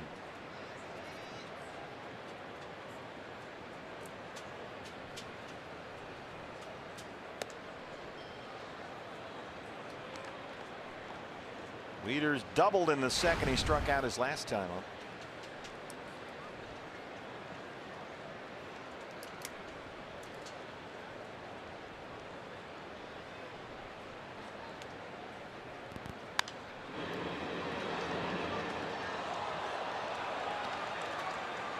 It's good to know that when you're talking about organizational pitching depth, that you've got Anthony Bonda down there, and he looked pretty good, but there's no spot for him right now with a rotation. But you need more than 5, that's for sure, over the course of the year.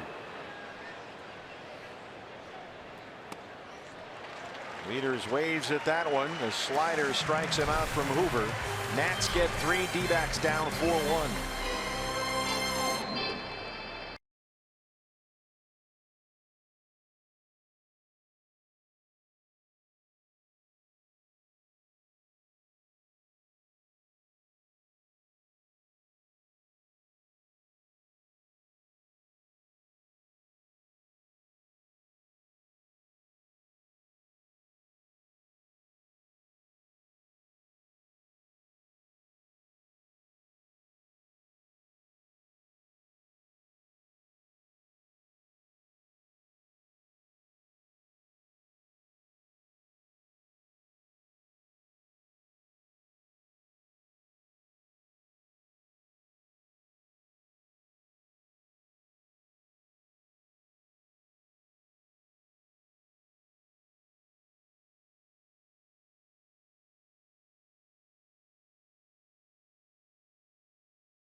Here in the bottom half of the 6th inning, they trail the Nationals 4-1. Time to take a look back at this day in baseball history. Brought to you by Geico. On this day in 1993, the Atlanta Braves lost to the Pirates 8-7. They fell 10 games behind the San Francisco Giants in the then NL West.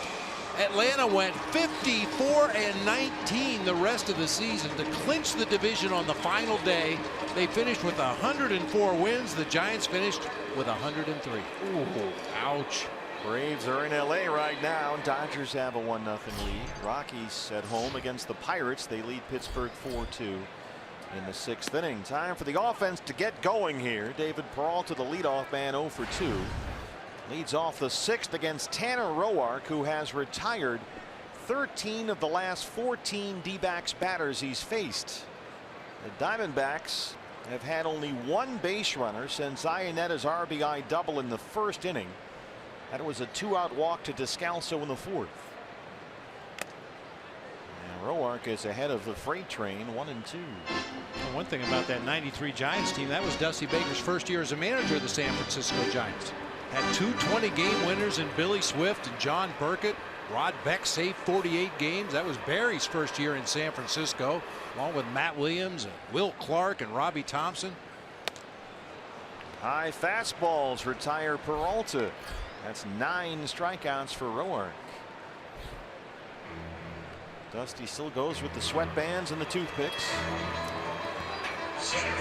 Atlanta went 35 games over 500 from this point to the end of the season. The Giants were 11 games over 500, and it was a little bit like chasing the Dodgers this year, just every day.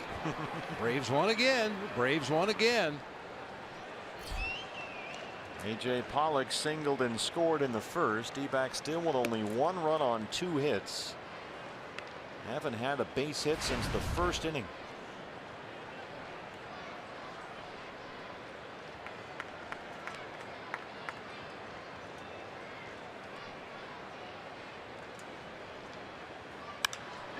A.J. drives one to center. Goodwin back it up.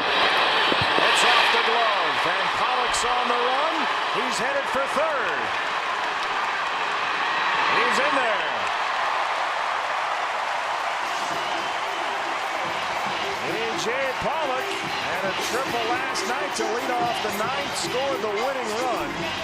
And that's triple number 5 on the year with a 1 out here in the 6th.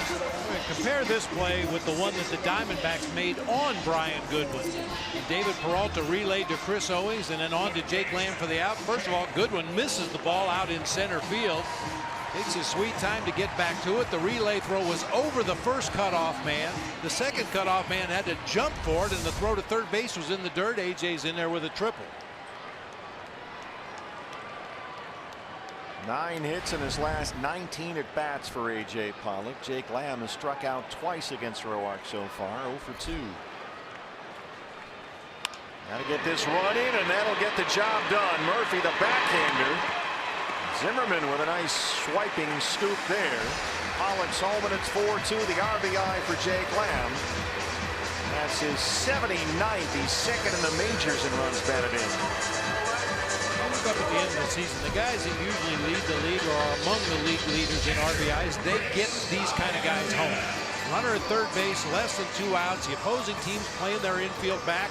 Just get the ball in play up the middle of the field. It's not pretty, it's not sexy, but it's effective. 4-2 ball game. Here's Ionetta, who has doubled and struck out. Chris, a 2-out RBI double in the 1st.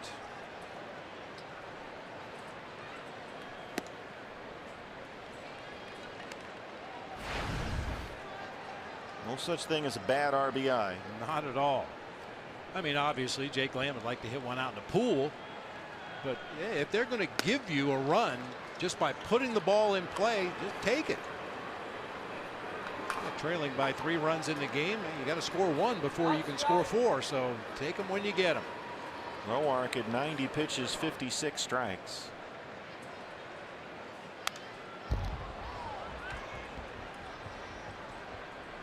This guy has been really sharp tonight. That curveball has given the Diamondbacks hitters fits. 1 walk and 9 strikeouts.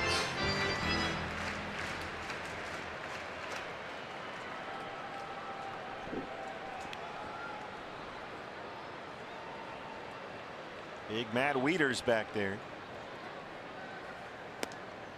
Yeah, I don't know if that's because he is so big or whether he's just using a small catcher's mitt. That looks like a little souvenir toy mitt you'd give away at the ballpark. It's like a second baseman's glove. I mean, he is a big dude back there. And Matt Wieters is a load, 6'5", 230. Hangs on to the foul tip, and that's 10 strikeouts for Roark. It's 4-2 Washington.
4 carreras a 2 vienen a ellos a la caja de bateo y les recordamos que el día de mañana habrá de continuar y concluir de hecho la serie entre Washington y Arizona. El partido 3 presentado por supuesto por Your Valley Honda Dealers, béisbol en español de los Arizona Diamondbacks.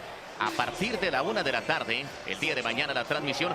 Acompáñenos en un juego más de esta temporada del 2017 de los Diamantes de Arizona. That was the great Oscar Soria, along with Rodrigo Lopez, telling you that this series is being broadcast in Spanish on your Fox Sports Arizona Plus channel listings. You know, usually I stumble my way through those things, so our producer Brian Henry said, hey, you know, why don't those guys just do it? Because they can do it a lot better than you. And boy, then Oscar just nailed it. Oscar nails everything. He is a pro. To find your Plus channel listing, visit foxsportsarizona.com. Wilmer Defoe, who's had a nice series here, leads off the 7th against J.J. Hoover with a base hit. And here's Roark, the pitcher.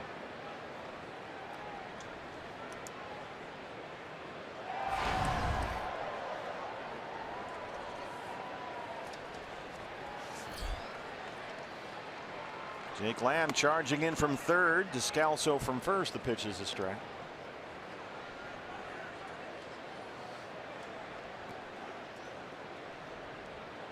Tanner Roark out of Wilmington, Illinois. He pitched for the Illini in college. A 25th round pick by Texas back in 08. There you see Lamb at third.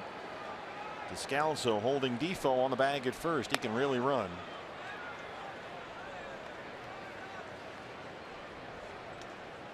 Yeah, we talked about Defoe and his blazing speed, but he only has 3 stolen bases in 4 attempts this season because he finds himself hitting in that 8-hole so often. And you don't want to risk getting thrown out on the bases and have that pitcher lead off the next inning. So there's a sacrifice bunt situation this time. You know, we talked about this before with last night Rayburn hitting second, tonight Chris Heisey hitting second. You know, even a guy like Defoe, he's hit safely now in 12 of his last 13 starts. So from what we've seen, he's a pretty good contact guy. He could do a lot better than 8th. Bunt is foul, and it's 1-2. Yeah, things aren't always as apparent as just looking at the stat sheet. Dusty knows his team a lot better than we do, but you know, it does raise some questions. Rendon hitting 6th, Heisey hitting 2nd, Defoe hitting down at the bottom of the order, but Dusty talks to these guys. He watches them on a daily basis. He's got a reason for everything he does. Well, sometimes you just got to go against the numbers. 1-2. Able to check his swing on the slider from Hoover.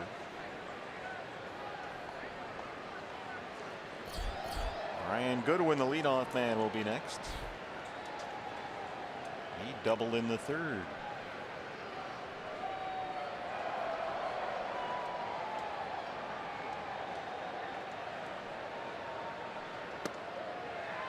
Ball, strike 3, fastball. Roark can't get the bunt down. That's an unproductive out, number 1. Calling all alumni. The D-backs will host ASU and U of A night during the Dodgers series right here at Chase Field. Get a custom ASU or U of A soft style t-shirt with a special event ticket pack. ASU night is August 29th and U of A night is August 30th. Visit dbacks.com/events now for your special event ticket pack. Boy, another big crowd here today. We had nearly 38,000 last night. Diamondbacks are 7-0 in front of the 7 biggest crowds of the year here. And this one is going to be on the list. This place is close to full. But right now they trail it 4-2 in the 7th. Big one coming up again tomorrow, fans. Come on down. Don't miss it. Robbie Ray versus Steven Strasburg. That is going to be something. 2 of the biggest strikeout pitchers in baseball going head-to-head.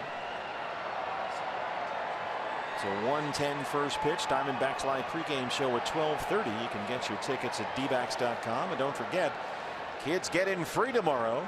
2 free kids tickets ages 15 and younger with a purchase of 1 adult ticket. There's a strike to Goodwin. So if you haven't come up with a plan for the kiddies tomorrow, we got you covered.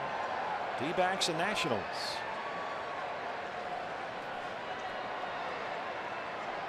A lot of folks taking advantage of the Diamondbacks kids free weekend here. All 3 games kids have gotten in free. That slap foul, and it's 0-2.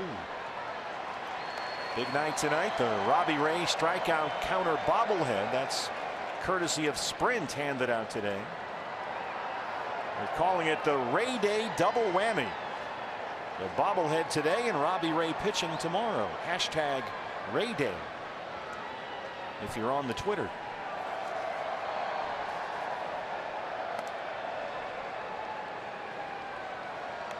Have you had a chance to check out the vertical urban garden yet?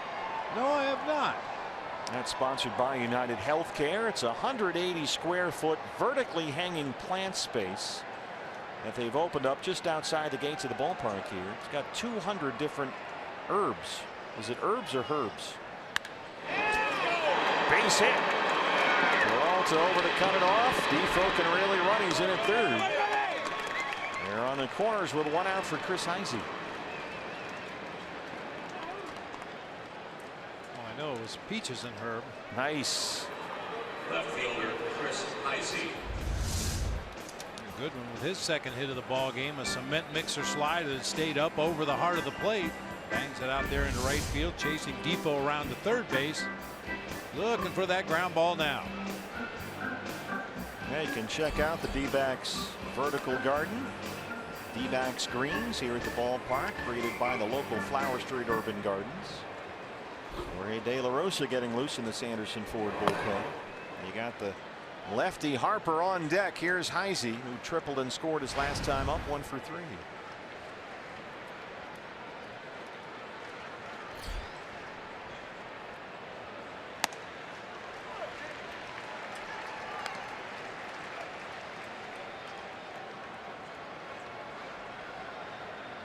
A.J. Hoover trying to keep this a 2-run deficit. Dodgers are beating the Braves 2-0. Rockies lead the Pirates 4-2. Defoe's at third and Goodwin at first with 1 out.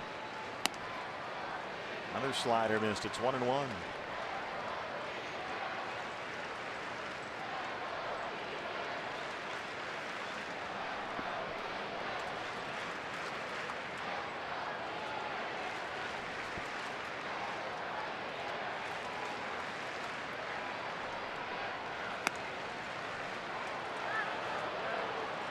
Lance Barrett didn't bite on the fastball. 2 balls and 1 strike.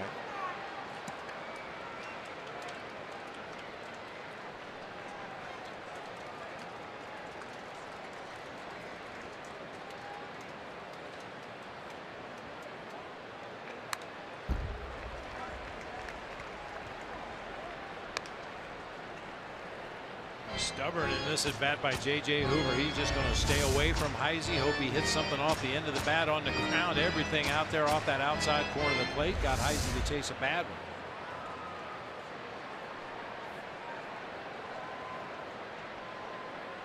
Two and 2.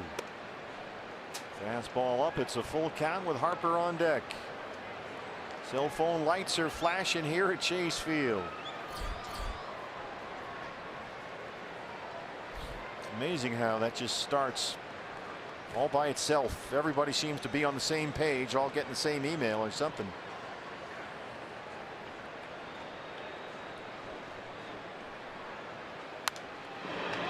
Goodwin off from first with that pitch. It's fouled off.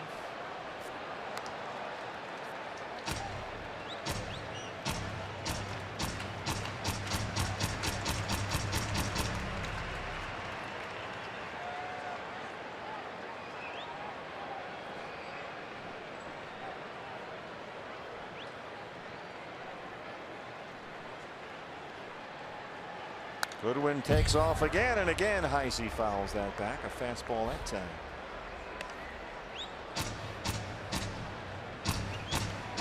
J.J. Hoover kind of lulls you to sleep with slider after slider after slider, and then he zipped that last fastball in there at 95, and occasionally he'll quick pitch.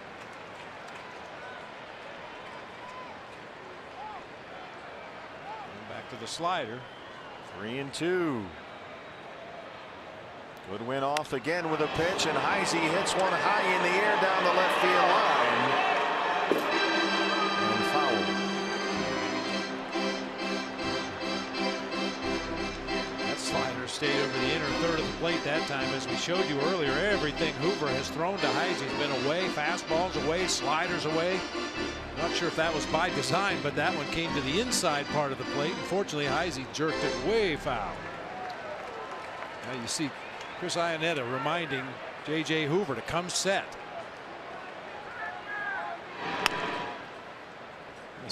Not only the thumb, but the little head bob. Throw it over there. Yeah, over there. Well, JJ, he's one of those guys that has a little trouble seeing the finger sign, so the Diamondbacks generally use pumps. 1 for a fastball, 3 for a slider, so this will be a fastball. Goodwin takes off. Fastball missed, and the bases are loaded for Bryce Harper. Good at bat there by Heisey. Torlovello's got his lefty ready, Jorge De La Rosa. And he's coming into a real mess. Bases loaded, 1 out for Bryce Harper in a 4-2 ball game. We'll take a break. Back after this.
J.J. Hoover load the bases for the Nationals with 1 out. The hitter is Bryce Harper, and on from the Diamondbacks bullpen is Jorge De La Rosa. De La Rosa has been the most efficient Diamondback reliever as far as inherited runners. He's inherited 18 runners this season. None have scored against Jorge De La Rosa. Wow. Now this is a tall task right here with the bases loaded, 1 out facing Bryce Harper, but hopefully those numbers will stay right where they're at. Harper began the game 3rd in the league in batting, leading the league in OPS. We've seen plenty of Jorge De La Rosa before. 4 for 11. Tonight he has homered, doubled, scored twice, and knocked in 2 runs. Defoe's at 3rd, Goodwin at 2nd, and Heisey at 1st. 1 out, 4-2 ball game here in the 7th. Harper hitting well over 300 against left-hand pitching this year. Slaps that one foul. There's that split changeup from De La Rosa. It's 0-1.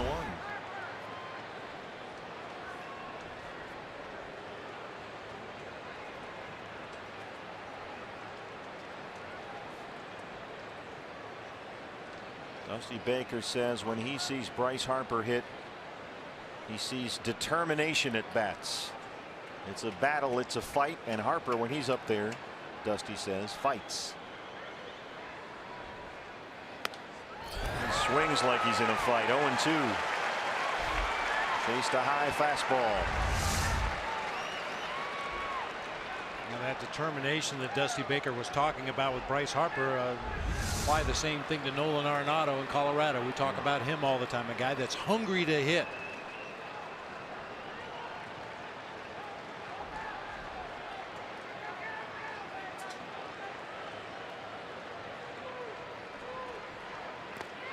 Jorge De La Rosa comes in, bases loaded, 1 out. And he strikes out Bryce Harper on 3 pitches. How about that? Talking about having your back up against the wall. Jorge De La Rosa got him to chase a high splitter, fouled that one off, blew a 95-mile-an-hour heater by him up high, and then went right back down with the splitter in the dirt. Our Chaz Roberts Air Conditioning and Plumbing. Cool play of the game. And because Jorge De La Rosa throughout virtually his entire career has been a very effective starting pitcher, Torey Lovullo often leaves him in there to face right-hand batters as well. So he'll work to Zimmerman now with 2 outs and the bases full. And he jumps ahead 0-1. Zimmerman has singled, doubled, scored a run. He's got an RBI.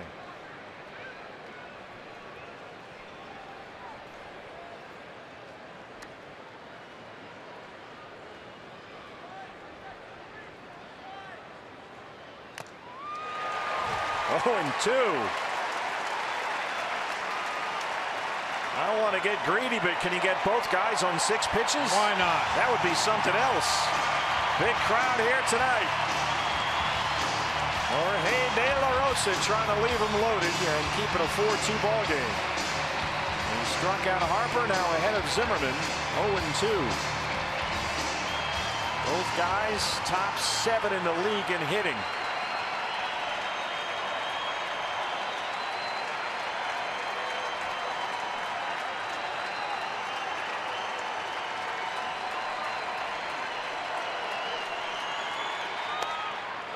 Zoom ball.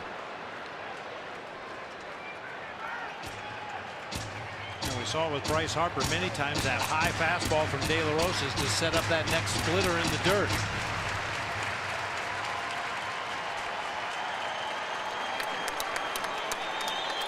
Full house here tonight.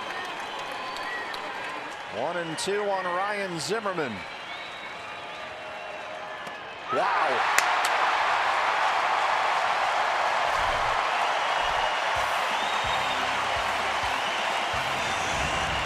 Jorge De La Rosa, bases loaded, 1 out, and he strikes out 2 of the best hitters in the National League. It stays 4-2. How about that?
That impressive would be an understatement.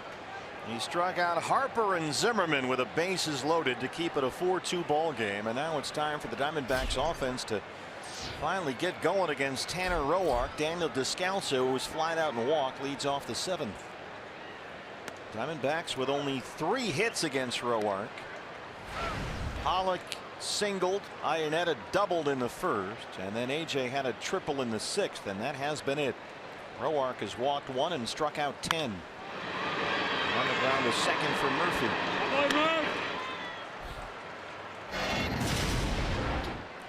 State Farm winning combo. Can't get much better than what Jorge De La Rosa did against two of the best hitters in the game. 3-pitch strikeout of Bryce Harper. Well, benefit of the doubt on that first 93-mile-an-hour fastball, the elevated fastball, and then when I thought he might go to the splitter, he just reared back and blew it right by Ryan Zimmerman. Nice job. Chris Owings 0 for 2.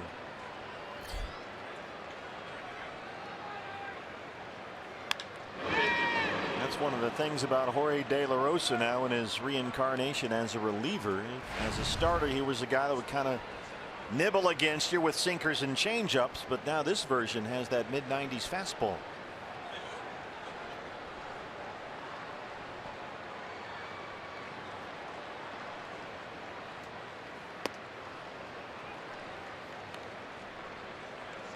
Washington bullpen is quiet with Roark approaching 100 pitches.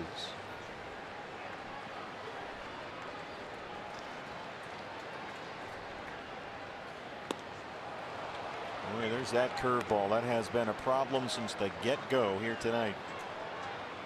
D-backs hitters have really had trouble laying off that curveball. Now Roark can come at you with a hard changeup, slider, curve, fastball. Looks like another curveball. Off the plate, it's 2-2.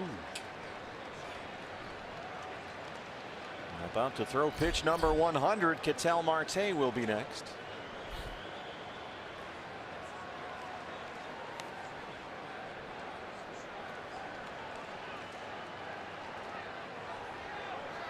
Roark has been impressive here tonight. Gio reaches out, hits a curveball to Defoe at shortstop. Another ground ball out for Roark. Hey fans, the D-backs Cubs weekend series is just around the corner. Secure your seats now to see the D-backs take on the reigning world champs right here at Chase Field, August 11th through the 13th. This is one series you do not want to miss. The first 20,000 fans in attendance on Saturday, August 12th will get the Arizona flag cap courtesy of Gila River Casinos. Get your D-backs and Cubs tickets now at dbacks.com. Cubbies beat the Cardinals at Wrigley today in that big rivalry, 3-2. Cubs making a move in both the division and the wild card right now. That'll be a big series. Marte down 0-1.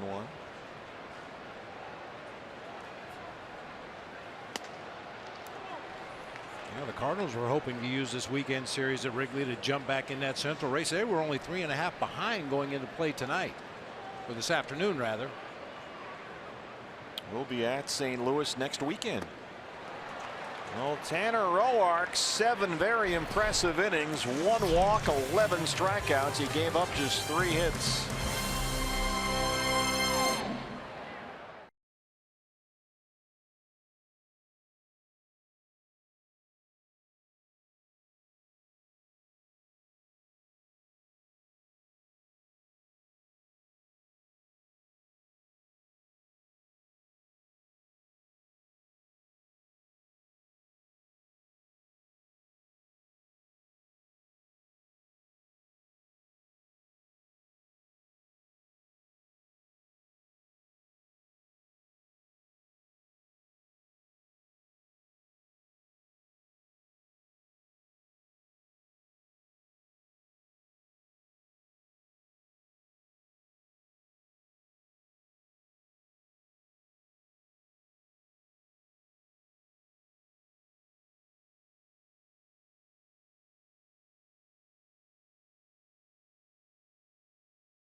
The top of the 8th, our CenturyLink What's Next, and what a pitching matchup tomorrow in the finale of the 3-game series. Robbie Ray against Steven Strasburg, the lefty Ray against the now veteran righty Strasburg. and that means it's a Ray day tomorrow. But Steve, as you mentioned earlier, it's a Ray day today with the Robbie Ray strikeout counter bobblehead. Pretty unique thing. I asked Robbie Ray what he thought about it. He loved it. Asked him what his teammates thought. He said they loved it too. In fact, they came around and each one were asking him, how many strikeouts do you have this year so I can set the counter before you pitch tomorrow? So it's set at 145 right here like mine is, and we'll hope to add to that total tomorrow. There will be a lot of strikeouts on both sides, Pat, tomorrow. That's going to be some matchup. Robbie Ray and Steven Strasburg. Jorge De La Rosa, 2 big strikeouts to win the 7th, and he's back out there to open up the 8th against Daniel Murphy. Murphy 0 for 3 so far. Robbie Ray and Steven Strasburg.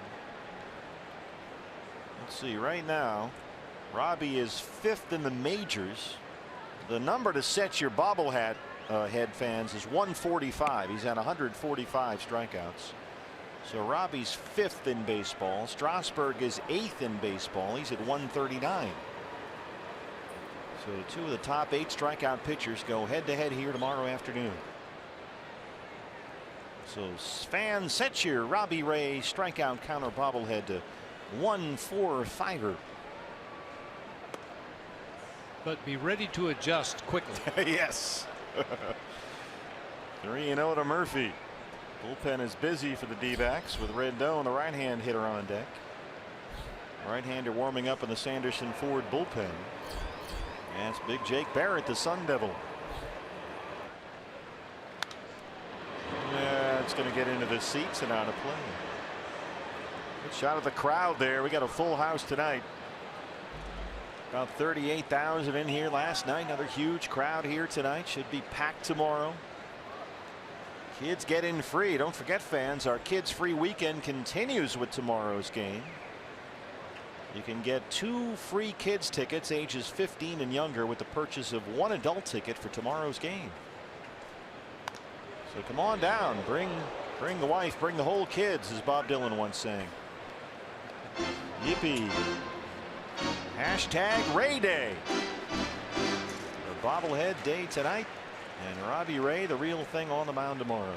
Yeah, it's kind of interesting. Robbie Ray and Steven Strasburg have both made some adjustments to their delivery this year, and it apparently is working really well for both of them. Robbie Ray quickened up his windup. He quickened up his pace between pitches, and Steven Strasburg, as a starter, pitches out of the stretch all the time now. Robbie Ray 9-4. Steven Strasburg 10-3.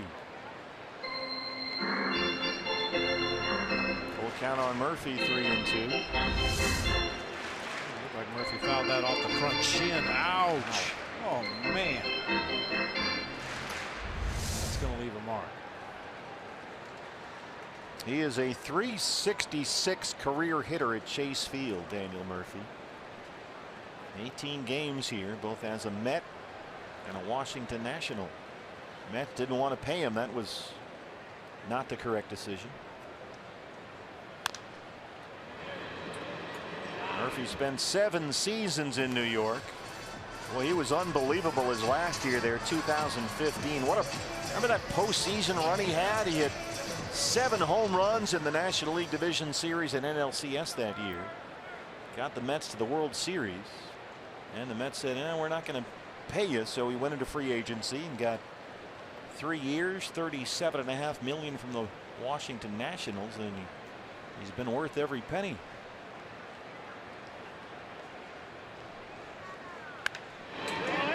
Dunks one into right. A leadoff single for Murphy.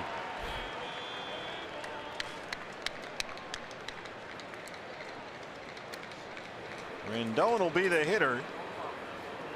Barrett, the right-hander, warming up in the bullpen. And here comes Torrey.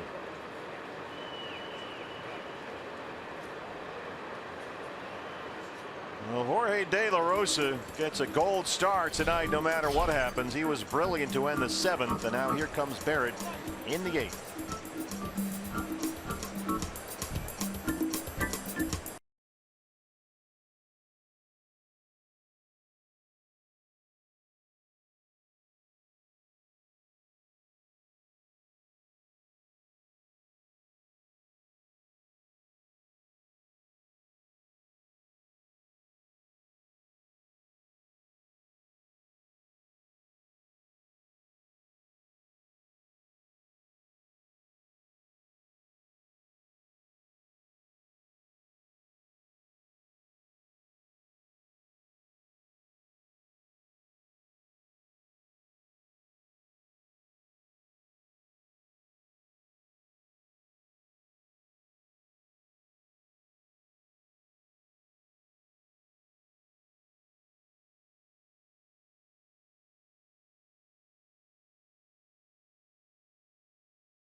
But if anybody's interested in a truck, I got a 2012 GMC Sierra 3500 HD Denali with a fully built twin turbo, fully built Allison transmission for sale. Just shoot me a tweet if you are interested. Hint, hint. Thank you. Please put that on there for me. I'm really trying to sell this truck. So there you go. If you want to buy Andrew Chafin's used pickup truck, just hit him up on the Twitter. Andrew wearing a Fox Sports Arizona microphone for us before the game today. I've seen that pickup truck, and it's roughly the size of the Titanic. It does take up a couple of parking spots out in the players' lot. And you know, between him and Hoover, you can't park any cars in there. There's these two giant monster trucks. They take up like 7 spaces. Here's Jake Barrett on to face Anthony Rendon. Our thanks to Andrew for miking himself up today. Always fun. We get some really fun stuff when we mic these guys up, just goofing around out there, shagging fly balls. Except when David Peralta wore the microphone, then no one would talk to him. Well, it's because David wouldn't stop talking. That's right. It's just one big soliloquy.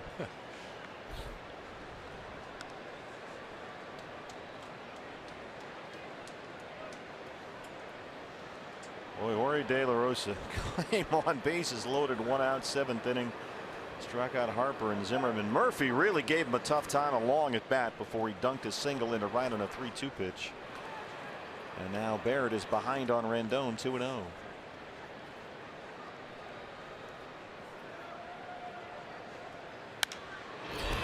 It's a high fly ball, deep right field. Peralta has got room.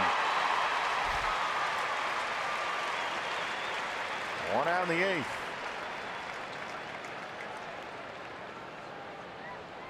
Here's the catcher, Matt Wieters, the switch hitter. Matt Wieters.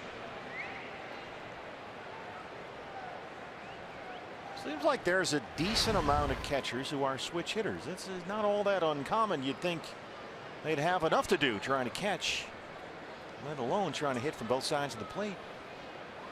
Well, if it's something you can do at you know, any kind of a respectable level, a switch hitting catcher, that's something that every team would like to have. Slices this one out. Look at the catch by the Herminator. Chris Herman in left off the bat of Matt Wieters, takes a base hit away. Speaking of catchers, I love it. Can't get enough catchers on the field. What a play by Chris Herman. That's a catcher out there in left making a catch. Boy, and a ball off the bat of a left-handed hitter is going to die a little more quickly than you anticipate, but Chris Herman just never gave up on that ball, kept coming in closer and closer to home plate. Oh man, what a play. Look at that laser-like focus. Go get it. Oh, just really slid that hand across the ground, that right hand. That's going to leave a mark. Wilmer Defoe, the shortstop now. Barrett tied him up with that slider. It's 0-1. Defoe singled his last time up. He's 1 for 3. Murphy at first and 2 outs. D-backs in the 8th inning will have Herman the pitcher spot and Peralta 8-9-1.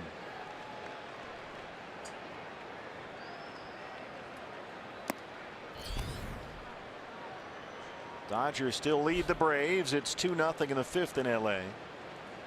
Rockies a 5-2 lead on the Pirates. They're in the 8th inning at Coors Field.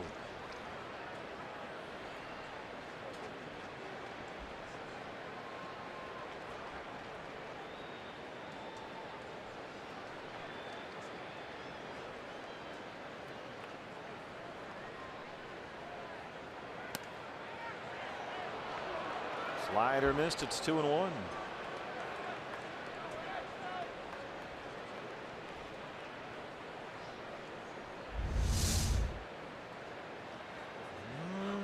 Borderline pitch. Lance Barrett didn't like it.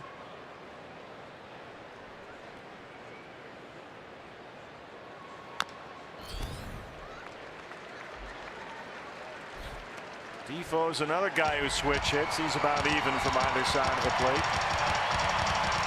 Barrett trying to get us to the home half of the 8th. D-backs have been out hit 11-3. They trail it 4-2.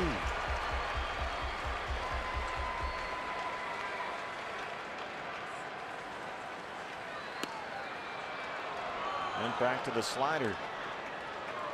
Full count 3-2. Pitcher spot is up next, and the dangerous left-hand batting Adam Lind, who's got 3 pinch hit home runs this year, is on deck. You'd rather not give him a chance to put 3 on the board with 1 swing. Defoe, Descalso, what a pick. Bottom 8 coming up. Diamondbacks down 2.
Something to happen here, do you? Oh, I love it when you will. Okay, so last night, Ketel Marte makes that unbelievable play at short and kind of lights a fire for the offense. True. And we know what happened. So Chris Herman just did something in left, full body extension, and guess who leads off? Let me guess, Chris Herman.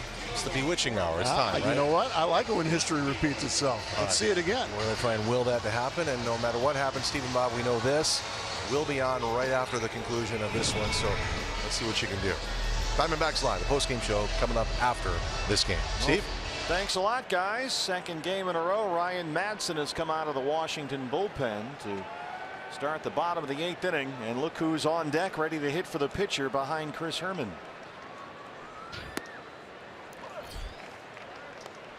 Herman 0 for 2 so far. D-back still with only 3 hits.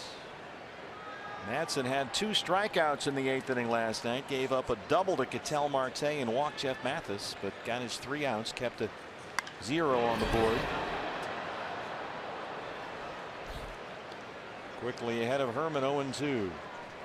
Chris Herman right now stuck in a 4 for 42 skid at the plate. But what a catch that was in left field off the bat of Matt Wieters.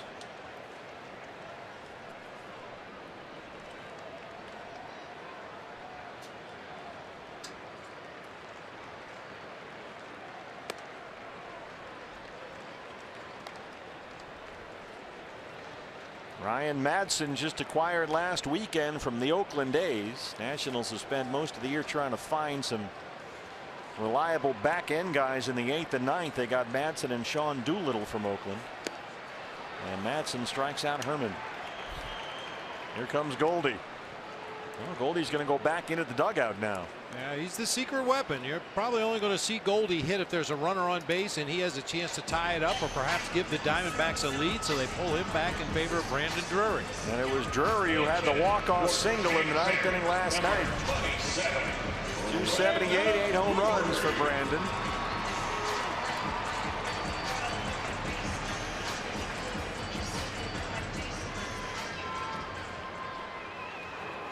Save Goldie for the 9th inning. Come on, Drew, let's go. If need be.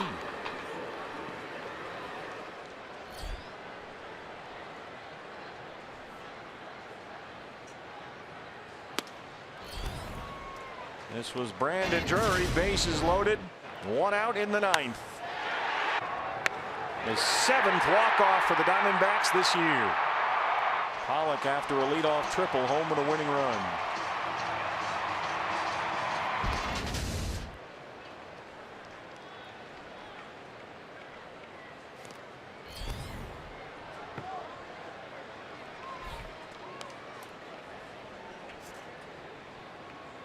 Brandon has been scuffling. Even he admitted, when you've been battling like I have, it's nice to do something like that. Over his last 18 games, he's hit a .194. Trying to get it going again. When he gets hot, he can do a lot of damage. Base hit. Drury shoots it into the left field corner. Brandon Drury is in there with a pinch double. Tying run comes up to the plate.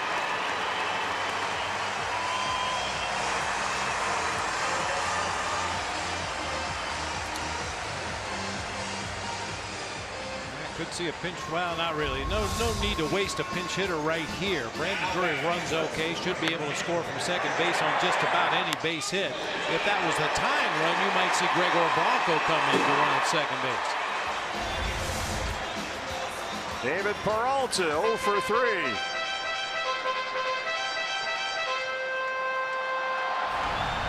Now Peralta faced Madsen in the 8th inning last night. Madsen got in a ground out to second base. And there was some discussion in the dugout between Dusty Baker and Jason Worth about leaving Madsen in there to get the lefty out, and Worth, it was reported, talked Dusty into sticking with Madsen against the lefty. Dan Kolko of Madsen said Worth told him, look, I trust him, I've seen it, you can count on him. And then Madsen got the lefty Peralta to end the inning. And here's a rematch right here.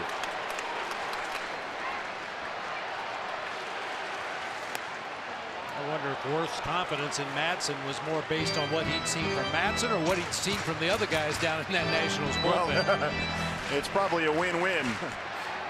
Madsen and Worth, of course, have known each other and played together for a long time. They'll get Fernando Rodney going. Andrew Chafin has taken off the microphone in the Sanderson Ford bullpen.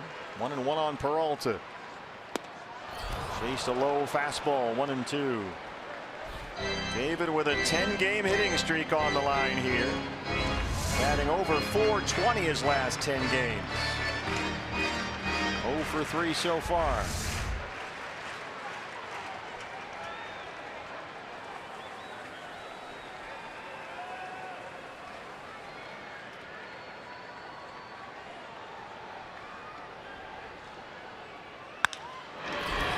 Gets by Madsen. Defoe behind the bag. Drury in at third. 2 outs. And here comes A.J. Pollock. I was just thinking somebody that splits their time between Washington, D.C. and Arizona might have mixed allegiances with these two teams hook up. But we know for a fact that Senator John McCain, the #1 Diamondbacks fan, is rooting for A.J. Pollock, the satellite one right now. And Senator, we are all rooting for you. Hang in with us, and we hope to see you here in your usual seat at the ballpark as soon as possible. We are with you. The entire state and the entire nation is with you, Mr. McCain. Give it hell, Senator McCain. We know you will.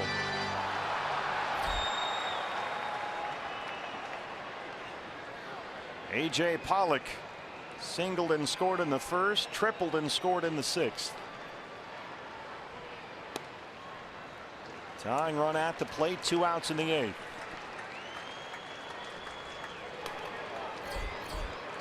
Oliver Perez and Matt Albers. That's a trip down memory lane, the lefty and the righty.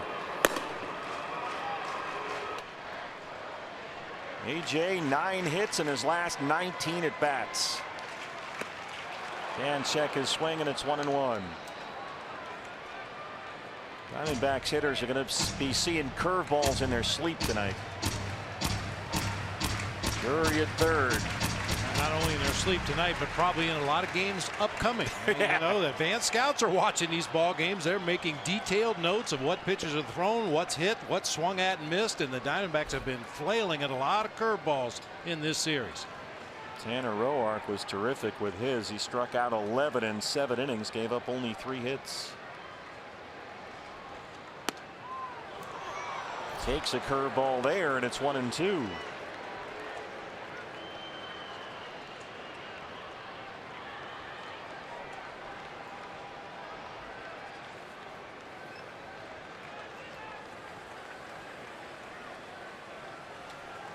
Trying to get Drury home from third with 2 outs.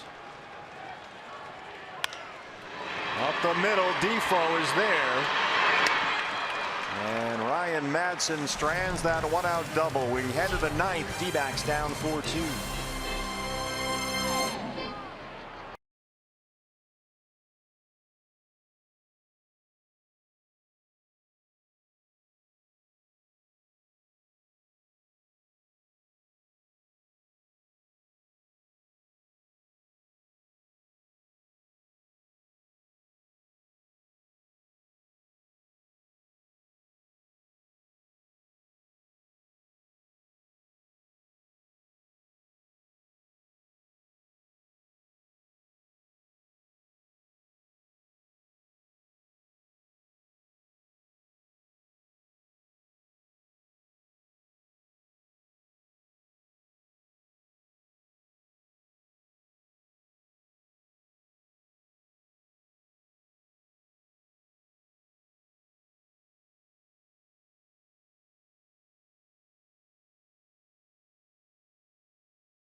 Get there!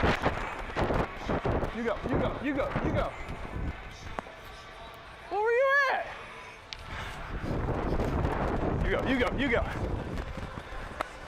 Oh, shoot! Yee yee? No, it's yee haw. He said the other day somebody says yeet yeet with a T.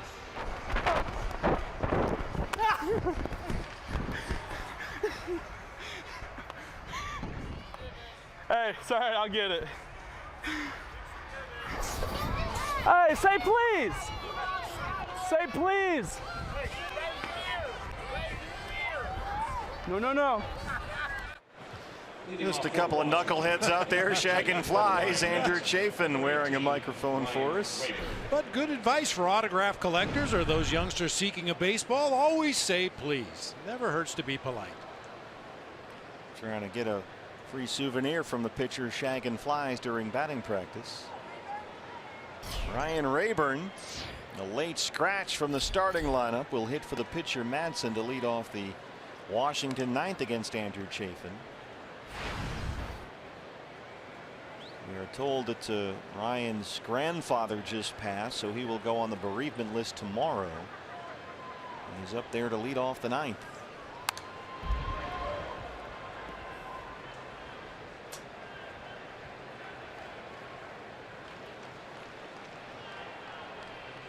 Rayburn got the start last night in left field.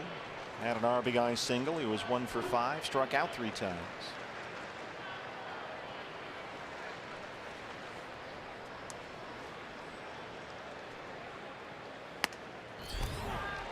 Fastball from Chafin's in there, and it's 1-2. Nationals have a lot of injured outfielders. Adam Eaton was lost for the year at the end of April, the former Diamondback. A torn ACL in his left knee.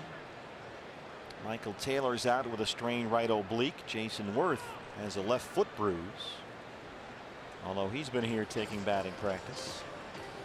Trey Turner, their outstanding shortstop, is out as well, so Wilmer Defoe has been playing a lot.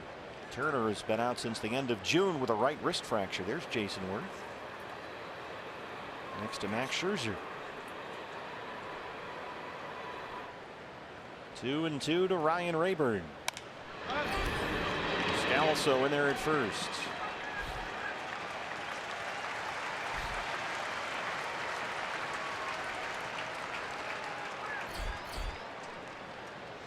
Don't forget, fans, big one here tomorrow.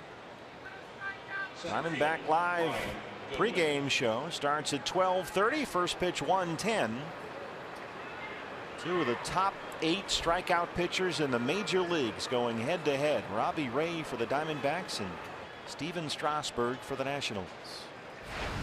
Brian Goodwin has a double in the 3rd, a single in the 7th. Diamondbacks in the 9th will have Lamb, Iannetta, Descalso due up. That's 3, 4, and 5. Remember, Goldie did not start the ball game. He is available to pinch hit. Scheduled day off for Goldie. I'll tell you one person that hasn't forgotten that Goldie's available, and that's Dusty Baker. You better believe it. He's had one eye on that Diamondbacks dugout all night long, watching for big number 44 to get up with a bat in his hand. He didn't miss much. Just over the glove of Ketel Marte and into left. A 1-out single for Goodwin. That's his 3rd hit tonight.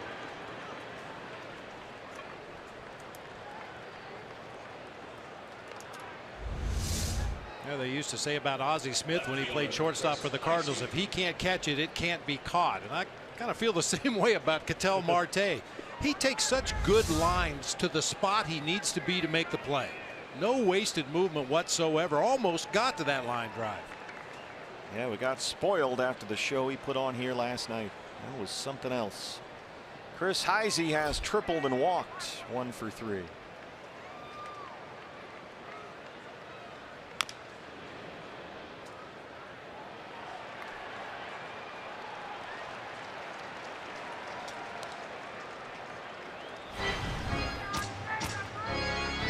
Trying to walk off a foul tip off, appeared to be off his front foot, front leg, bounced straight up in the air.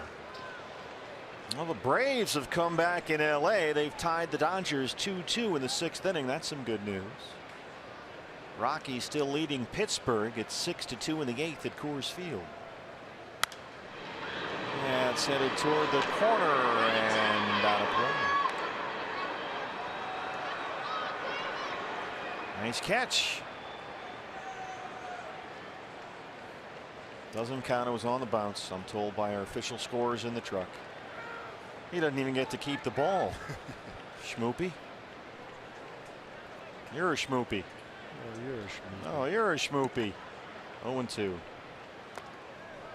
That Dodgers Braves game tied at 2. As you mentioned, the Dodgers runs coming on 2 solo home runs. Chase Utley and Corey Seager both went deep in that game. Ugh, shut up. Stop. It won't. They have lost 2 in a row, so that's something. Jaime Garcia, the Braves pitcher, hit a grand slam last night. Come on, Lance Barrett. There it is. He was waiting a half a beat. Didn't think he was going to give Chafin that pitch, but a fastball's in there for strike 3.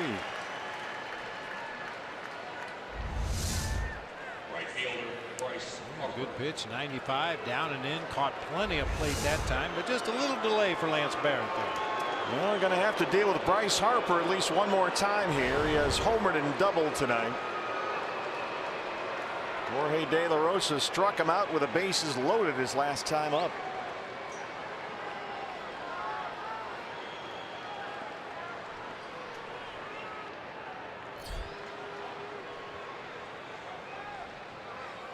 Harper's faced lefties all night long. Bonda, then De La Rosa, now Chafin.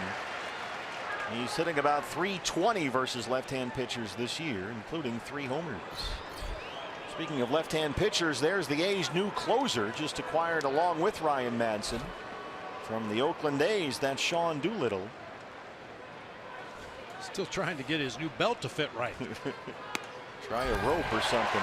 Chafin quickly ahead of Harper 0-2.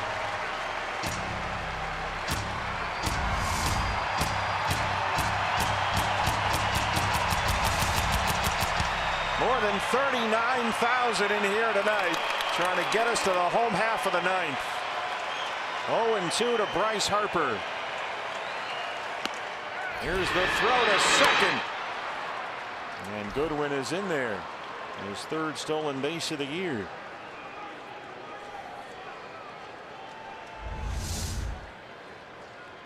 Andrew so focused on the hitter Bryce Harper, he really gave Brian Goodwin a big jump over there at first base. Not much chance that time for Chris Iannetta. Just focus on this hitter. Third in the league in hitting, leading the league in OPS. Bryce Harper, 1-2.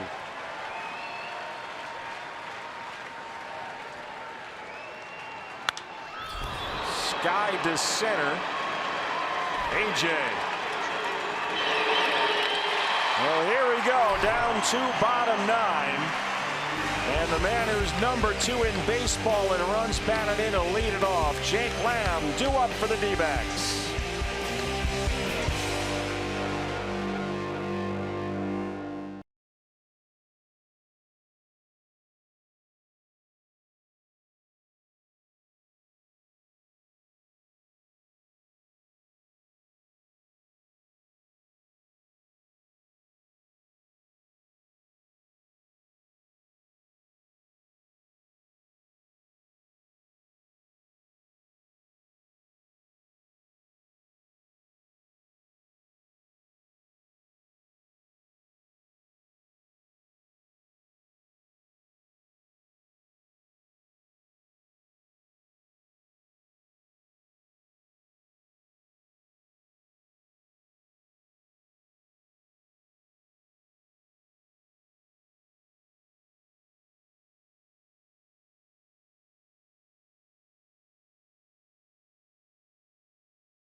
Field, our Gila River game summary.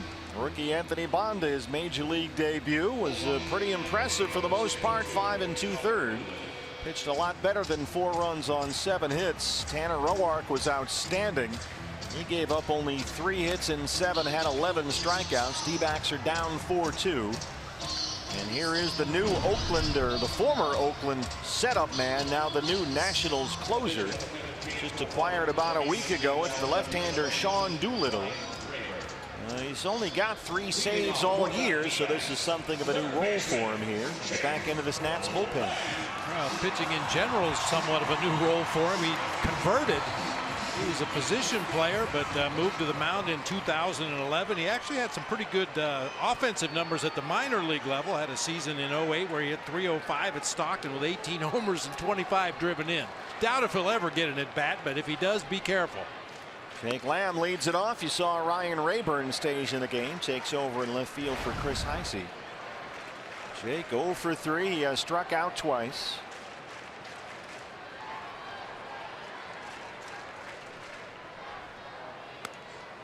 Jake Lamb hitting .138 versus left-hand pitchers this year. In 80 at-bats versus lefties, he has struck out 37 times. But the Lambs are set to go.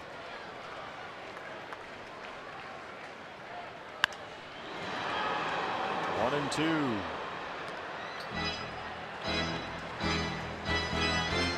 Doolittle does have closing experience. He was an all-star in Oakland in 2014. Had 22 saves.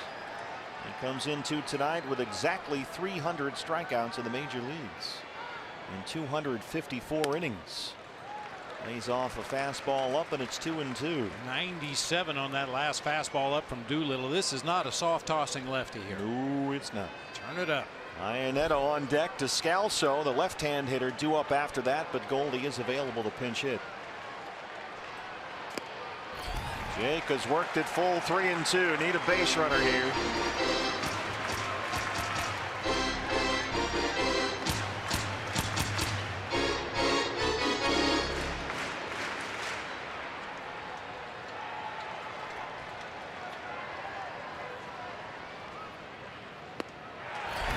There it is. Jake Lamb, a tremendous at bat. A leadoff walk, and the D-backs, with nobody out in the bottom of the ninth, get the tying run to the plate. Good battling at bat there. I'll tell you, Doolittle in his 21 1/3 innings for Oakland this year struck out 31, walked only 2. Pounding away at that strike zone early, but then just couldn't find it after he jumped ahead in the count to Jake Lamb. Well, Doolittle, this is just his second appearance since the trade from Oakland. He pitched in Anaheim, gave up a run and a hit on a walk in his only other appearance. Iannetta broke it. Look out, look out. Oh, my goodness. That's a fair ball. It rolls into right field. The bat went flying into the seats, the sharp end, about 10 rows behind the dugout. But somehow the ball stayed fair. That dangerous spear end of that bat went flying into the seats. And now they'll run for Iannetta. Here comes Gregor Blanco. That's the tying run. And Goldie will hit for Descalso. That was unbelievable. Good job by Jake Lamb to hustle into third. So here we go. There are the corners, nobody out. Goldie the hitter. 310. 39,000 plus with us tonight. Another wild one here at Chase.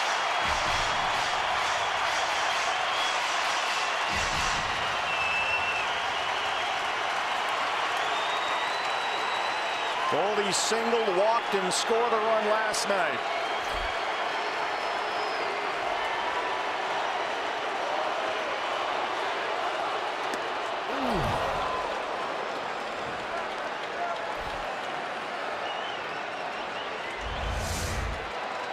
Obviously, this is a role that Goldie does not do very often. He's only 2 for 17 lifetime as a pinch hitter, but one of those 2 hits was a home run.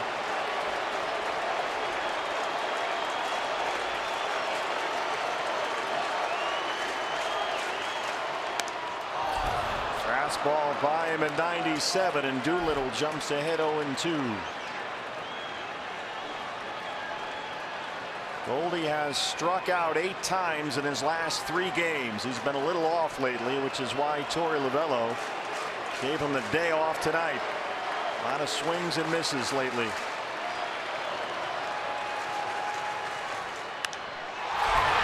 Oh my goodness, that's going to go foul, but it's 9 miles up in the air. Oh, wow! It's 10 rows up in the upper deck. Jumped on a fastball. This place is going nuts.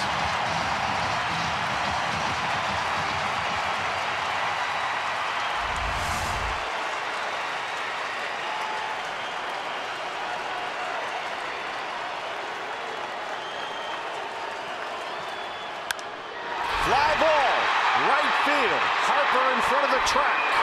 Lamb at third. Here he comes. 1-run ball game.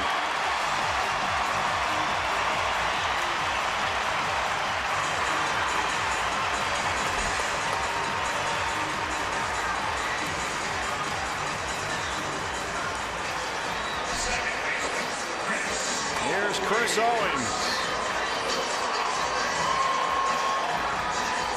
Winning run at the plate with 1 out. Tying run at first. It's Gregor Blanco.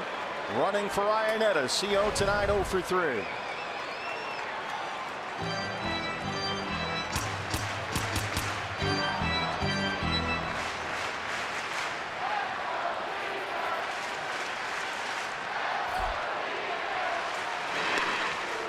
Want to get him started down there? Well, I think you wait and see how the at-bat goes here for Chris Owings. I'd give him at least a couple of pitches to pick something to drive into the gap or drive up into the seats. See how the early part of the at-bat goes here to Chris Owings. CO in a slump right now. He's 2 for his last 22 up there. Fastball is a strike. That probably was a good pitch, but Matt Wieters didn't do his pitcher any favors that time. He caught that one real bad. How did he catch it bad? Watch him push it down out of the strike zone and then pull it back up. He almost had his glove on the ground at one point there. But it did catch the bottom of that strike zone. Lance Barrett says strike one. Blanco holding at first. Fastball misses 1-1.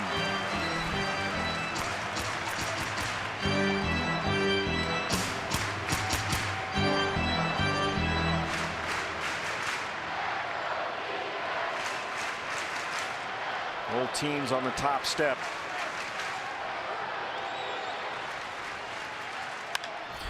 Fly ball, right field. Harper has room. He's got it just shy of the track. And that's allowed out number 2.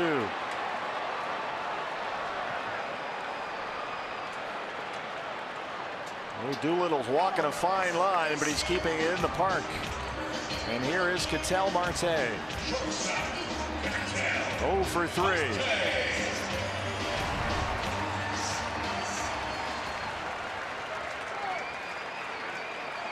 Boy, these are fun ball games where every pitch, every at bat, every defensive play, the game could hinge on it. Been that kind of season. Got the 7th walk-off of the win of the year last night. Tying run at first with 2 outs.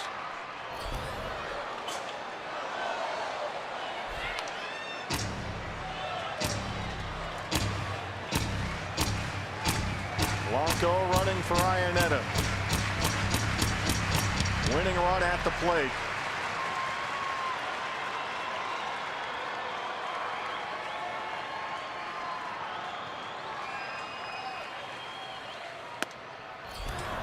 Oh, and 2.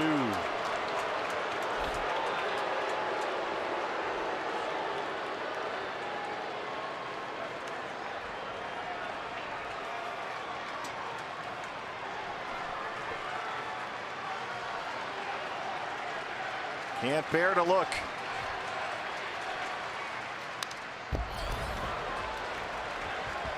Doolittle, mostly all fastballs, upper 90s.